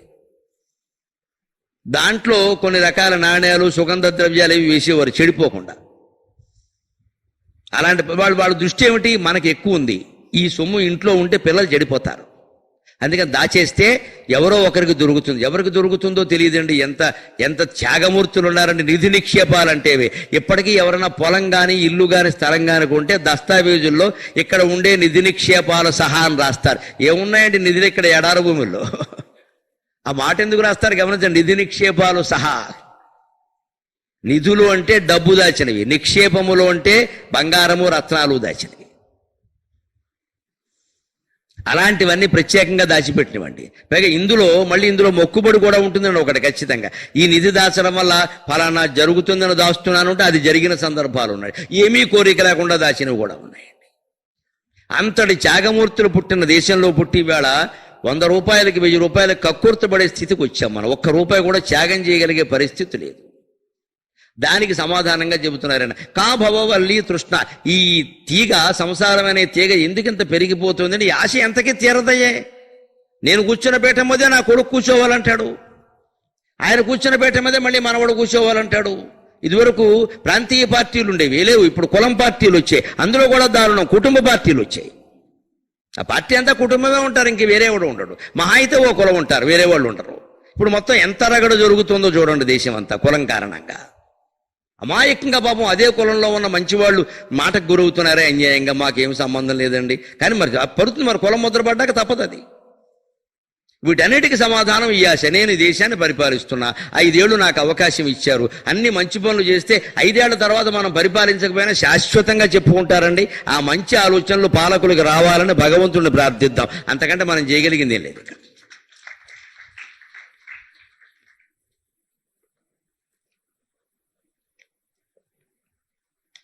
10 నిమిషాలు పర్వాలేదా? నాకు ఓపిక ఉంది, చెబుతాను. అందుకని ఈ ఆలోచనలు నిజంగా పరిపాలన ఏదో 30 ఏళ్ళు ఉండాలి, 60 ఏళ్ళు ఉండాలి, 70 ఏళ్ళు ఉండాలి, అందుకోసం పునాది ఈ కాంక్ష కాదు. మనకి ప్రజలు అవకాశం ఇచ్చినటువంటి 5 ఏళ్ళు వాళ్ళ కోసమే పనిచేస్తూ నిస్వార్థంగా వాళ్ళు నిజంగా బాగుపడేటువంటి ఆలోచనలు చేస్తే శాశ్వతంగా చెప్పుకుంటారండి. 5 ఏళ్ల పాలన 500 ఏళ్ళు చెప్పుకుంటారు. కృష్ణదేవరాయల పాలన ఇప్పుడు చెప్పుకోవట్లేదా? రామచంద్రమూర్తి ఎప్పటివాడు త్రేతాయుగం ఎప్పటికి చెప్పుకోవట్లేదా? శివాజీ మహారాజుని ఎప్పటికి చెప్పుకోవట్లేదా? ఆంధ్రదేశాన్ని పాలించిన ఎంతో మంది మహారాజుల గురించి ఇప్పుడు చెప్పుకోవడం. పుట్టు శ్రీరాములు గారి త్యాగాన్ని ఎప్పటికి చెప్పుకోవట్లేదా? ప్రకాశం పంతులు గుండె చూపించిన త్యాగాన్ని ఎప్పటికి చెప్పుకోవడం లేదా? వాళ్ళ జీవితాల్లో మిగిలిపోయినవి అవే కదా. అలాంటి బుద్ధి కనుక ఉంటే శాశ్వతంగా ఉండిపోతారు, అనుమానం వెళ్ళ. అటువంటి మంచి ఆలోచన ఉండాలి. అందుకని ఇంకా నేను తప్ప ఇంకెవడు ఉండడానికి వేరేదని ఆలోచిస్తే ఆలోచనలు వేరుగా ఉంటాయి. మొత్తం ఈ వ్యవహారానికి కారణం భవవల్లి, సంసారం అనే తీగని, ఈ పదవి అనే తీగని ఇలా పెంచుకుంటూ పోతున్నాం మనం. ఇప్పుడు ఇంకో మాట చెబుతున్నాడు, కా భవవల్లి తృష్ణ. ఇప్పుడు మనుషులకి ప్రధాన శత్రువు కో వైరి యస్త్వనుద్యోగ. మనిషికి ప్రధాన శత్రువు ఏది అంటే సోమరితనాన్ని మించిన శత్రువు లేదు అంటున్నారు ఆచార్య శంకర్. ఇవాళ దురదృష్టవశాత్తు ప్రభుత్వాలే ప్రజల్ని సోమరులను చేస్తున్నాయి. నాకు వ్యాఖ్యానించడానికి ఎటువంటి మొహమాటము లేదు. మీరేం పని చేయకండి, ఇంటికి రేషన్ పంపిస్తాం అంతే. మొత్తం సోమరపోతులు అవుతారు ఖచ్చితంగా. నువ్వేం పని చేయక ఇంట్లో కూర్చో, నీకు ఇచ్చేస్తాం. ఫలానా కులంలో పుట్టావు కాబట్టి 15,000 ఇచ్చేస్తాం, ఇంకో కులంలో పుడితే 25,000 ఇచ్చేస్తాం. మనం ఎలా తయారైపోతున్నాం, ఇంకా ఎవడిస్తాడని ఎదురు చూస్తున్నాం. ఇంజనీరింగ్ పేరు మీద పిల్లలు చదువుతున్నారు, కానీ చదువు రావట్లా. అలాగని ఉద్యోగం చేస్తారంటే ఉద్యోగం పనికిరాడు వాడు. చదువు అయితే అయిపోయింది, ఉద్యోగానికి పనికిరాడు. ఇవాళ ఉద్యోగ సమస్య లేదండి, ఉద్యోగిత సమస్య. అది ఆ మాట తేడా గమనించండి. నిరుద్యోగం సమస్య కాదు, నిరుద్యోగిత. యోగ్యత లేని మనుషులు తయారవుతున్నారు. వీళ్ళు ఒకవేళ ఉద్యోగానికి ఎవరైనా పిలిచినా పనికిరారు. ఇంగ్లీషు రాదు, తెలుగు రాదు, ఏ లెక్కలు రావు. ఇంజనీర్లకు స్కేలు పట్టుకోవడం రాని వాళ్ళు చాలా మంది ఉన్నారు. ఐఐటీలో చేరిన వాళ్ళే అలాంటి వాళ్ళు ఉన్నారు. అందుకని ఏమైంది, మొత్తం సోమరపోతుల కింద తయారు. ఇప్పుడు ఇంజనీరింగ్ చదివాడు కాబట్టి చేసే ఇస్త్రీ పని చేయడు. ఇదివరకు ఇస్త్రీ పని చేసేవాడు. ఈయన ఇస్త్రీ పని చేయడు. పైగా తండ్రి చేస్తుంటే ఆక్షేపిస్తాడు. ఈ స్త్రీవాడు కొడుకుని చెప్పుకోవడం నాకు అవమానం, వాళ్ళ చేతి కూడా మానిపించాడు. మొత్తం ఆ జడ్డ కోతి మన వల్ల జరిచిందని. నువ్వు ఈ పని చేస్తే నాకు అవమానం నాన్న మానేయమన్నాడు. ఈయన బాధపడలేక ఆయన మానేశాడు. ఆయన మానేశాడు, ఈయన మానేశాడు. ఈయన ఇంజనీరింగ్ తర్వాత ఈయనకి ఉద్యోగం లేదు, ఈ స్త్రీ పని మానేశాడు. అంటే కొత్త పని రాలా, ఉన్న పని పోయింది. ఇప్పుడు సోమర కింద మిగిలాడు. ఇక్కడ తండ్రి ఏం చేశాడు, 30 ఏళ్ళు వచ్చే బాగుండదని పెళ్లి చేశాడు. అయింది, ఇది లెక్క. ఇది ఇప్పుడు తప్పదు కదా. పెళ్లి చేసాడే మన సహా మామూలుగా ఉంటారా? అంతే. ఏడాదికి ఒక కొడుకు, ఇంకో ఏడాది కూతురు, ఇద్దరు బయలుదేరారు. అక్కడి నుంచి డబ్బు లేని కారణంగా, సోమరపోతుగా ఉండడం కారణంగా భార్యాభర్తల మధ్యలో గొడవలు వచ్చాయి. నేను పనికి మాలిన వాడిని చేసుకుంటాను, ఈవిడ ఎప్పుడో వదిలేసిపోతుంది ఒళ్ళు మడిపోయి. ఈ సోమరిపోతును భరించలేక. అప్పుడు మళ్ళీ ఏమయ్యాడు, వీడి తండ్రికి భారం అయ్యాడు. జరుగుతున్న చరిత్రలో చెబుతున్నాను నేను మొత్తం అని. ఇది సోమరితనం అంటే. కో వైరి అంటే యస్త్వనుద్యోగ. అసలు ఏ పని చేయకుండా ఖాళీగా కూర్చోవడం ఉందే, అంతకు మించిన శత్రుత్వం లేదన్నారు. ఆ పని లేదు, మనకి సంపాదించాల్సిన అవసరం లేదు, పుస్తకాలు చదువుకోవచ్చు హాయిగా. పని మధ్యలో ఖాళీ ఉన్నా పుస్తకాలు చదువుకోవచ్చు. ఎందుకు వచ్చిందండి? ఇంకొక శ్లోకం చెప్పుకొని 4 ప్రశ్నలకు జవాబులు చెప్పుకొని మనం సెలవు తీసుకుందాం. కిం మరణం మూర్ఖత్వం కిమనర్ఘం యదవసరే దత్తం. కిం మరణం మూర్ఖత్వం కిమనర్ఘం యదవసరే దత్తం.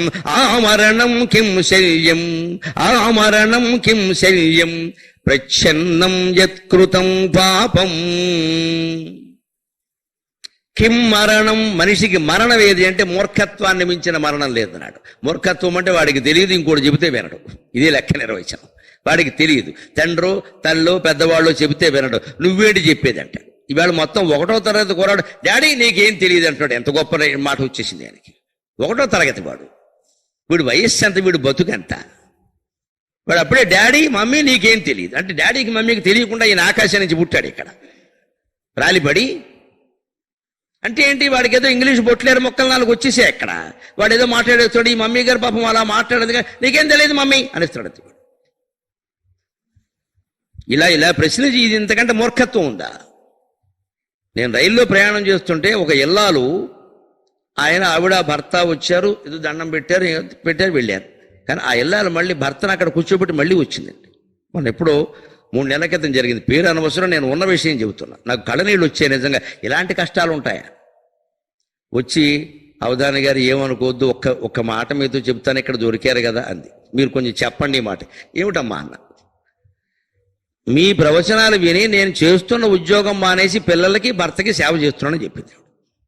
నాకు అనవసరం ఇదంతా అని. నాకు విని ఇంట్లో కూర్చుని సుఖంగా చూసుకోవచ్చు కదమ్మా, ఎందుకు వచ్చేది 4,000 5,000 రాకపోయినా ఏదో ₹1,00,000 వస్తే వేరే విషయం అండి. 4,000కి 5,000కి ఉద్యోగాలు దేనికంటే పని లేక, ఆ మాత్రం భర్త భార్య ఎవరో ఒకరు సంపాదిస్తున్నారుగా. ఈ 5,000కి ఉద్యోగాలు చేసి ఏంటంటే ఏదో వేడి నీళ్ళకి చన్నీళ్ళు అంటే బాగుందమ్మా, ఆయన వేడి నీళ్ళు నువ్వు చన్నీళ్ళు పిల్లలకు కన్నీళ్ళు అయ్యాయి. ఇక్కడ ఈ చిన్న ఉద్యోగాలు చేసేవాళ్ళు మానేయడం మంచిది. ఊరికే రోజంతా శ్రమ, ఆ స్కూల్లో పడి పాఠాలు చెప్పడం, హోంవర్క్, పేపర్లు తిద్దడం, దిక్కుమాలిన పని. ఇంటికి వచ్చేసరికి ఏం లేదు, ఇక్కడ నీరసం మిగిలింది. ఇక ఈ 4,000 ఆయన తెచ్చే దాంట్లో సర్దుకోలేమా? ప్రమాదం వచ్చిందా ఇప్పుడు?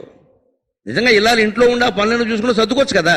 పాపం ఆవిడ మానేసిందిట, చేస్తుంది. సరేనమ్మా బాగానే ఉంది కదా అన్నాను నేను. అలా కాదండి, మా అమ్మాయి నన్ను ప్రశ్నిస్తోందండి, 3వ తరగతి చదువుతున్న అమ్మాయి. Why mummy so many are working, you are not working అందుటండి. ఇది ఆవిడ బాధ. నాకు నిజంగా ఏం చెప్పాలో తెలియలేదమ్మా. నేను చెప్పడం తప్పైంది తల్లి, నువ్వు ఉద్యోగంలో చేరిపోని చెప్పింది. ఇదండి పరిస్థితి. 3వ తరగతి చదివామ్మా అంటే 7 years 7 ఏళ్ళు ఉంటాయి.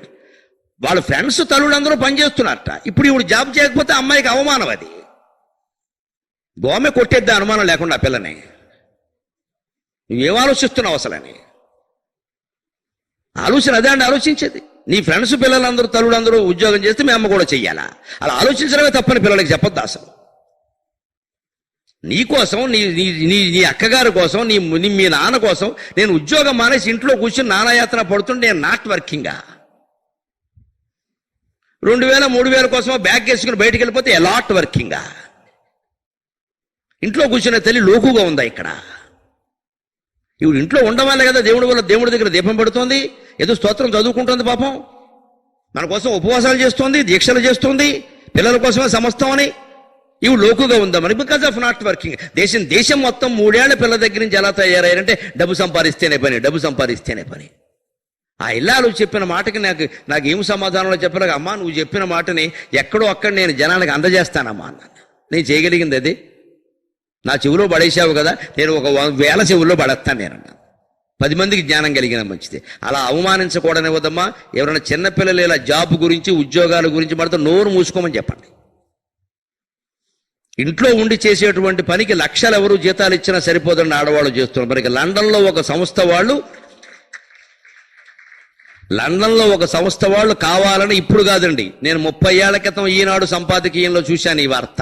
30 ఏళ్ల క్రితం అప్పుడు లండన్లో ఒక సంస్థ వాళ్ళు ఇంట్లో భారతీయ మహిళలు ప్రత్యేకంగా ఇంట్లో ఉండేవాళ్ళు చేసే పనికి వాళ్ళు బట్టలు ఉతికినందుకు, ఇల్లు ఊడ్చినందుకు, అన్నం వండినందుకు ఇవన్నీ మామూలుగా ఉండే లెక్కలు కట్టేస్తే నెలకి 35,000 జీతం ఇచ్చారండి వాళ్ళు. 35,000 ఇప్పుడు 30 ఏళ్ల క్రితం. ఇప్పుడు 70,000 సరిపోదండి అది. ఇప్పుడు ఇంట్లో ఉంటున్న ప్రతి మహిళ ₹1,00,000 భర్తకి పిల్లలకి ఆదా చేస్తున్నట్టు లెక్క ఆవిడ చేస్తున్న సేవ వల్ల. అందుకే సంస్కృతంలో కూడా అటువంటి ఇలాలని లక్షణాంగి అన్నారు. లక్ష పెట్టేసి అక్కడ లక్షణంగా కాపురం చేసుకుంటుంది ఆవిడకేమండి అన్నారు. ఇంట్లో కూర్చొని నానాయాతంలో పడుతున్నటువంటి తల్లి లోకువైందా సంపాదించకపోవడం వల్ల. నెలంతా పనిచేసి ఇంత చేస్తే 3,000 4,000 పడుగు ఏదో చీటీపాటు కట్టేవాళ్ళు ఎక్కువైపోయారు ఇక్కడ. ఎందుకు పనికి వస్తుంది ఆ సొమ్ము? ఇంటెందుకు కూడా సరిపోదే. ఆ మాత్రానికి అది మానేసేస్తే ఇంట్లో పిల్లని భర్తలను చూసుకోవచ్చు, ఇల్లంతా శుభ్రంగా చూసుకోవచ్చు, 4 మంచి పుస్తకాలు చదువుకోవచ్చు, ఎంత జ్ఞానం పొందొచ్చు, ఆ ఇల్లాలు పిల్లలకి ఎంత అందించవచ్చు. అందుకని పిల్లలకి ఎప్పుడు డబ్బు విలువ కాదు, మానవత్వపు విలువ, శ్రమ విలువ, త్యాగం విలువ చెప్పాలి. ఏ ఇల్లాలు ఇంట్లో ఖాళీగా కూర్చోదండి. నన్ను అడిగితే మొగాడైనా ఇంకా కూర్చుంటాడేమో కానీ ఖాళీగా కూర్చుండే ఇల్లాలు ఈ దేశంలో లేరమ్మా. అలాగా ఏదో పని చేస్తారు. మేము పూర్వకాలంలో మాకు బ్రాహ్మణులు వితంతువులు చూసామమ్మా. వాళ్ళు ఒత్తులు చేసుకునేవారండి. మా మామగారు సహా మాకు కుటుంబంలో పెద్దవాళ్ళు వితంతువులు అయితే ఖాళీగా కూర్చోవడం ఎప్పుడు చూడాల. ఏదో ఇంత కొబ్బరి చెప్పోడు పెట్టుకుని అందులో ఇంత విభూతి వేసుకుని ఆ దూది ఎక్కడ పెట్టుకుని ఎలా నలుపుకుని ఒత్తు చేసి కార్తీక మాసంలో ఉపయోగిస్తాయి. అంతేగాని ఈ ఒత్తి ఖరీదంతా దీనివల్ల ఏం ఆలోచించలేదని ఖాళీగా ఏం కూర్చుంటామమ్మా అని పురాణాలు వింటూ కూడా ఒత్తులు చేసుకునేవాడు. అంతటి శ్రమజీవుల్ని మనం చూశామే. ఇవాళ ఎందుకండి ఇలా నాగరికత? ఇదంటే ఇంగ్లీష్ మీడియం వల్ల మనం సాధించింది. 3వ తరగతి అమ్మ 7 ఏళ్లు లేని గుంట తల్లిని ప్రశ్నిస్తుందా? మీడియం ప్రభావం అమ్మ, అనుమానం ఎలా. విదేశీ భాషతో పాటు విదేశీ నాగరికత, విదేశీ సంస్కృతి తల్లిదండ్రులు నిలబెట్టి ప్రశ్నించడం కూడా వచ్చేసింది ఈ దేశంలో. దీనికి అడ్డుకట్ట వేయకపోతే మొత్తం జాతి నాశనం అయిపోతుంది. అసలు తల్లిని కానీ తండ్రిని కానీ పిల్ల ప్రశ్నించాలంటే ఎంత ధైర్యం ఉండాలండి. ప్రశ్నించడం అంత అవసరమా? వాళ్ళు ఎవరైనా అవినీతి పని చేశారా? తాగారా? తందనాలు ఆడారా? పిల్లల కోసం త్యాగాలు చేస్తుంటే వాళ్ళని ప్రశ్నిస్తారా? ఆ స్వేచ్ఛ పిల్లలకు అవసరమా? బొడ్డోడన వాళ్ళకి మనం గట్టిగా ఉండక జరుగుతుందమ్మా. ఇలాగా నువ్వు మీ నాన్న బతుకున్నారంటే నేనే కారణం, నోరు మూసుకోమని చెప్పండి. ఇలా ఎవరైనా పిల్లలు అడిగితే ఖచ్చితంగా. ఇంట్లో ఉండేవాళ్ళు లోకువయ్యారా? నా తల్లి కానీ నా అక్క చెల్లెళ్ళు కానీ ఎవరు కానీ, చివరికి మా అన్నదమ్ముల భార్యలు కానీ ఎవరు ఉద్యోగాలు చేయలేదండి. మా కుటుంబం శాంతంగా ఉన్నామంటే నా తల్లి కారణం, నా వదినల కారణం, నా అక్కయ్యల కారణం. వాళ్ళు ఎవరు ఉద్యోగాలు చేయాలి. ఇప్పుడు ఆధునికంగా ఉన్నవాడు నా భార్య సహా అవసరమేం లేదు. కానీ వాళ్ళు మేము ఇలా ఉన్నామంటే వాళ్ళే కారణం అండి. వాళ్ళని ఎంత గౌరవించాలి? ఉద్యోగం చేసేవాడి కంటే రెట్టింపు గౌరవించాలి. ఇంట్లో త్యాగం చేస్తుంది ఆవిడ. ఇది మనం నేర్పాలి ఖచ్చితంగా. ఎంతసేపు ఈ సోమరపోతనగా అసలు ఆ మాట తెలియదు ఎవరికి. కిం మరణం మూర్ఖత్వం. వాళ్ళ పిల్లల్లోనూ యువతరంలో వ్యాపించిన ఒక మూర్ఖత్వం ఏమిటి అంటే ఏదో వాళ్ళు అక్కడ ఏదో విన్నారు అదే నిజం అనుకుంటారు. అంతే ఇంట్లో చెప్పేది ఎక్కడెక్కడ. మా మూర్ఖత్వాన్ని మించినటువంటి మరణం లేదన్న. కిం మరణం అంటే మూర్ఖత్వం లెక్క. పైగా కిం అనర్ఘం, వెలకట్టలేనిది ఏది అంటే ఇది అవసరేదత్తం. మనకు అత్యవసరమైనప్పుడు ఎవరికైనా బంధుమిత్రుల్లో అత్యవసరమైనప్పుడు సకాలంలో మనం దానం చేసామనుకోండి, డబ్బు కానీ వస్త్రాలు కానీ వస్తువులు కానీ, అంతకు మించి వెలకట్టలేని దానం లేదా. సకాలంలో అంటే అర్థం ఏంటి? వాళ్ళు బట్టలు లేక ఇబ్బంది పడుతున్నారని మనకు తెలిసినప్పుడు గౌరవంగా వాళ్ళని అవమానించగా ఇంటికి పిలిచి శ్రావణ మాసం మొత్తం ఏదో అని బొట్టు పెట్టి చేరబెట్ట. ఎక్కడ మనం లేవని తెలిసిందే అనే మాట రాకూడదమ్మా. నువ్వు మొత్తేదువమ్మా, నీకు పెడితే మంచిది, మంగళవారం పూట మా ఇంటికి వచ్చావమ్మా అని పెడితే ఏమిటో నాకు నిజంగా లేదు, ఈవిడ పెట్టింది అని ఎంత కృతజ్ఞత ఉంటుందండి ఆవిడికి. ఇది కాలే అంటే. అలాగే ఆసుపత్రి. ఇవాళ వైద్యం అనేది పొరపాటున ఒక రోగం వచ్చిందంటే సంపాదించిన సంపాదన మొత్తం అయిపోయినట్టే లెక్క. అటువంటి అవసరాలు వచ్చినప్పుడు వైద్య వృత్తిలో ఉన్నవారు ఎవరైనా సరే నేను నీకు ప్రాణం పోయడానికి సిద్ధంగా ఉన్నాను, ఖర్చుల విషయం తర్వాత అని అనగలిగిన వైద్యులుంటే నేను శిరస్సు ఉంచి నమస్కారం చేస్తున్నానండి వాళ్ళకి. నేను నీ బాధ తగ్గించడానికి ప్రాణం పోయడానికి సిద్ధంగా ఉన్నాను, బిల్లు డబ్బు సంగతి తర్వాత చూద్దాం, ముందు ప్రశాంతంగా ఉండు. అందుకని ఆసుపత్రిలో చేరింది మొదలు బిల్లు మీద ఉండకూడదు దృష్టి, పేషెంట్ దృష్టి. ఇప్పుడు ఏంటంటే వాడికి తగ్గదు. అది బాగానే చేస్తున్నారు కానీ డాక్టర్ గారు ఎంత ఎత్తారో అని వీడికి వీడియో వేసుకుంటాడు. ఇక్కడ ఈ బెంగ వల్ల ఎక్కువైపోతుంది, డాక్టర్ కూడా ఏం చేయలేడు. అంటే ముందు డాక్టర్ కల్పించవలసిన ధైర్యం ఏమిటి అంటే ఏం అవసరం లేదయా, మా ఆసుపత్రికి వస్తే తగ్గిపోయినట్టేనా, బలివాడివైన కూర్చో, నీకెందుకు నేను చూసుకుంటా, జపం చేసుకో అని చెప్పండి అంతే. అదే అవసరానికి దానం. అది ఏమాత్రం తగ్గించినా, వాళ్ళ పేద కుటుంబాల వాళ్ళు ఉంటారు, వాళ్ళ కోసం ఏమాత్రం తగ్గించినా అంతకంటే దానం లేదండి. ప్రాణం నిలబెడుతున్నాం తక్కువ ఖర్చుతో, ఇవాళ సాధ్యమేనా ఇది? అందుకని ఏది అనర్ఘమైన దానము అంటే కాలే అవసరే దత్తం, అవసరాన్ని గుర్తించి ఇచ్చిందే లెక్క అన్నాడు. ఇప్పుడు ఇంకొక మాట చెబుతున్నాడు, అది తెలుసుకుని మనం సెలవు తీసుకుందాం. ఆమరణం కిం శల్యం, మనిషిని చచ్చే వరకు బాధించేది ఏది, వదిలిపెట్టకుండా బాధించేది ఏదంటే ప్రచ్ఛన్నం యత్కృతం పాపం. ప్రచ్ఛన్నం అంటే దాచిపెట్టిన పాపం ఉందే, ఎవరికీ చెప్పకుండా అది జీవితాంతం శల్యంలా గుచ్చుకుంటూ ఉంటుందండి, ముళ్ళులా గుచ్చుకుంటుంది. చేసిన పాపం చెబితే పోతుందన్నారు, కానీ ఒక్క మాట చెబుతున్నా, మొహమాట లేకుండా చెబితే పోతుందన్నాం కదా అని పత్రికల వారిని పిలిచి చెప్పేయకండి, కొంపలు అంటుకుంటాయి. ఈ పాప క్షమాపణ పత్రాలు పూజారులకి చెప్పడం, వాళ్ళకి చెప్పడం హిందూ మతంలో ఉండవమ్మా. అలాగా దానికి గొప్ప పరిష్కారం ఏమిటో తెలుసా? భర్తకి కానీ, భార్యకి కానీ, పిల్లలకి కానీ ఎవ్వరికి చెప్పవలసిన అవసరం లేదు. మన జీవితంలో మనం ఏదో తప్పు చేశాం, వయస్సులో ఉండగా చేశామో, పెళ్ళయ్యాక చేశామో, అవసరం కోసం చేశామో, చాపల్యం కొద్దీ చేశామో, ఏదో చేశాం, పోనీయండి, మానవులం, చేస్తాం. తప్పు మానవుడు చెబితే ఎవడు చేస్తాడు? ఎవ్వరికి చెప్పకూడదు. చెప్పవలసింది భర్తకి, వాళ్ళకి, పిల్లలకి లేదా భార్యకి కాదండి. తర్వాత ఎక్కడో ఓ చోట తెప్పేస్తారమ్మా, ముఖ్యంగా ఎక్కడో ఓ చోట తెప్పేస్తారు. ఇంకా మొహమాటం లేకుండా చెబుతున్న మొగాడినే ఉండి కూడా భర్త చేసిన తప్పుని భార్య క్షమిస్తుందేమో కానీ భార్య చేసిన తప్పుని భర్త క్షమించడమ్మా, కొంపంటించేస్తాడు, అనుమానం లేదు. ఇంకా ఎప్పుడు అవకాశం దొరుకుతుందా తెప్పుదామా అని చూస్తాడు, చెప్పకూడదు. కానీ పాపం పోవాలి కదా, అందుకోసం మన ఇంట్లో పూజా మందిరం ఉంది, మనకి ఏకాంతం ఉంది. అమ్మవారి దగ్గర కూర్చోవాలి, శ్రీకృష్ణస్వామి దగ్గర కూర్చోవాలి. మీరు ఏ దేవుణ్ణి నమ్మితే ఆ దేవుడి దగ్గర కూర్చోండి. 2 చేతులు ఆ విఘ్నేశ్వర స్వామి పాదాల మీద, ఆ శ్రీకృష్ణుడి పాదాల మీద పెట్టండి. నా ధర్మనిష్టోస్మి నాత్మవేదీ న భక్తిమాన్ త్వచ్చరణారవిందే అకించనో నాణ్యగతి శరణ్యక త్వత్పాదయుగ్మం శరణం ప్రపద్యే, త్వత్పాదయుగ్మం శరణం ప్రపద్యే అని ఒక్క నమస్కారం చెప్పండి. సాక్షి వ్యాసాల్లో పానుగంటి లక్ష్మీ నరసింహరావు గారు రాస్తాడు ఈ శ్లోకాన్ని. నేను రోజు పొద్దున నా పూజ కాగానే మా ఇంట్లో వినాయకుడు బొమ్మ ఉంటుంది నా పూజా మందిరంలో, ఆ వినాయకుడు 2 కాళ్ళు పట్టుకుని ఈ శ్లోకం చదువుకుంటాను. నా ధర్మనిష్టోస్మి, నాకేమీ ధర్మనిష్ట లేదు, నేను చేసిన తప్పులు ఉన్నాయి, నీకు తెలుసు, నాకు తెలుసు, లోకానికి తెలియకపోయినా. ఆత్మవేది, అంత గొప్ప ఆత్మజ్ఞాని ఏం కాదు, నా కర్మ ప్రణాళిక అంతా నశించిందని నేను చెప్పలేను, నాకు తెలియదు ఆ విషయం. నా భక్తిమాన్ త్వచ్చరణారవిందే, కనీసం ఓ గణపతి స్వామి నీ పాదాల యందు నాకంత అకుంఠితమైన భక్తి కూడా ఏం లేదయ్యా, నిజం చెబుతున్నాను. నేను ఏదో మాటలు చెప్పాలి కాబట్టి భక్తి చెబుతున్నామంతే, నిజంగా ఉండేలేదో నా హృదయానికి తెలుసునమ్మా, మీకేం తెలుసు, ఉందనే అనుకుంటారు మీరు. నా భక్తిమాన్ త్వచ్చరణారవిందే అకించనగా, నాకంటే పేదవాడు, నాకంటే దరిద్రుడు, నాకంటే పాపాత్ముడు ఇంకెవడూ ఉండడయ్యా. నా అన్యగతి శరణ్యక, నాకు శరణివ్వదగిన వాడు కూడా నీకంటే ఎవరూ లేరయ్యా. అన్యదా శరణం నాస్తి త్వమేవ శరణం. అందుకని త్వత్పాదయుగ్మం శరణం ప్రపద్యే, నీ 2 పాదాలు నేను శరణ వేడుతున్నాను స్వామి.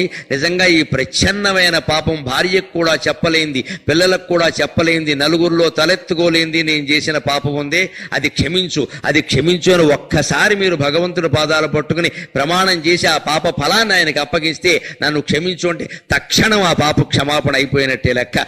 రూపాయి కట్టక్కర్లేదు, 2వ వాడికి చెప్పక్కర్లేదు. వైదిక ధర్మంలో మాత్రమే ఇటువంటి అవకాశం ఉంది. ఇది చిత్తశుద్ధి, ఇది నిజాయితీ, ఒక్కటే లెక్క. మళ్ళీ ఆ పాపం చెయ్యకూడదు. ఈవేళ చెప్పాం కదా, మళ్ళీ రేపు మొదలెడితే దుకాణం అవుతుంది. ఈవేళ చెప్పామంటే అర్థం చిత్తశుద్ధిగా చెప్పాలి, ఏడుస్తూ చెప్పాలి. దేవుడికి నూనెతోనూ నీళ్లతోనూ కాదు, కన్నీళ్లతోనే అభిషేకం చెయ్యాలి. అది ఒంటరిగానే చెయ్యాలి. ఎవరున్నా కూడా ప్రమాదం అండి. అక్కడ భర్త లేదు, భార్య లేదు, ఎవ్వరూ ఉండొద్దు, మనము దేవుడు మాత్రమే. ఆయన విగ్రహ రూపంలో ఉన్నట్టు మనమే ఉన్నాం అక్కడ. వాస్తవంగా చెప్పాలంటే మన లోపల ఉన్న ఆత్మని విగ్రహం రూపంలో ఎదురుగా పెట్టుకుని చెబుతున్నాం అంతే, అంతకంటే మరి ఆత్మనికి చెప్పలేం కదా, అందుకని చెబుతున్నాం అంతే. మన మతంలో ఎంత సౌకర్యం ఉందండి, పత్రాలు లేవు, ఎవరికో పెద్దవాళ్ళకి చెప్పడం లేదు, వాళ్ళకో డబ్బులు కట్టడం లేదు, ఫీజులు కూడా వసూలు చేస్తారండి ఇతర మతాల్లో అయితే. ఈ క్షమాపణ పత్రం అనడం, ఫీజు వసూలు చేయడం, దానికి ఏదో పెట్టబడడం, అటువంటివి లేదండి. హాయిగా నువ్వు చిత్తశుద్ధిగా హాయిగా దేవుడికి చెప్పేసేయి. ఎవరికి చెప్పగల, దేవుడికి చెప్పడం అంటే పైకి చెప్పక్కల్లా, కాగితం మీద రాయకల ప్రమాదం. ఆ కాగితం మళ్ళీ ఎవడో చూస్తాడు. ఆ కాగితాన్ని అక్కడ 3 రోజులు పెట్టడం, ఆ కాగితం మళ్ళీ ఏకాదశి నాడు, ఇంత సెట్టింగ్ అవసరం లేదు అక్కడ. నీ మనసులో అనుకున్నావు కదా, తెలుసును కదా అదేమిటో, ఏదో చేశావు, చాపల్యం అయిపోయింది. ఈవేళ బయటపడితే నా బతుకు బండలవుతుంది, కానీ నేను ఇంక చెయ్యను అని భగవంతుడి పాదాలు పట్టుకుని వేడి ఇంకా చేయకుండా ఉంటే ఆ క్షణంతో ఆ పాపం పోయినట్టే.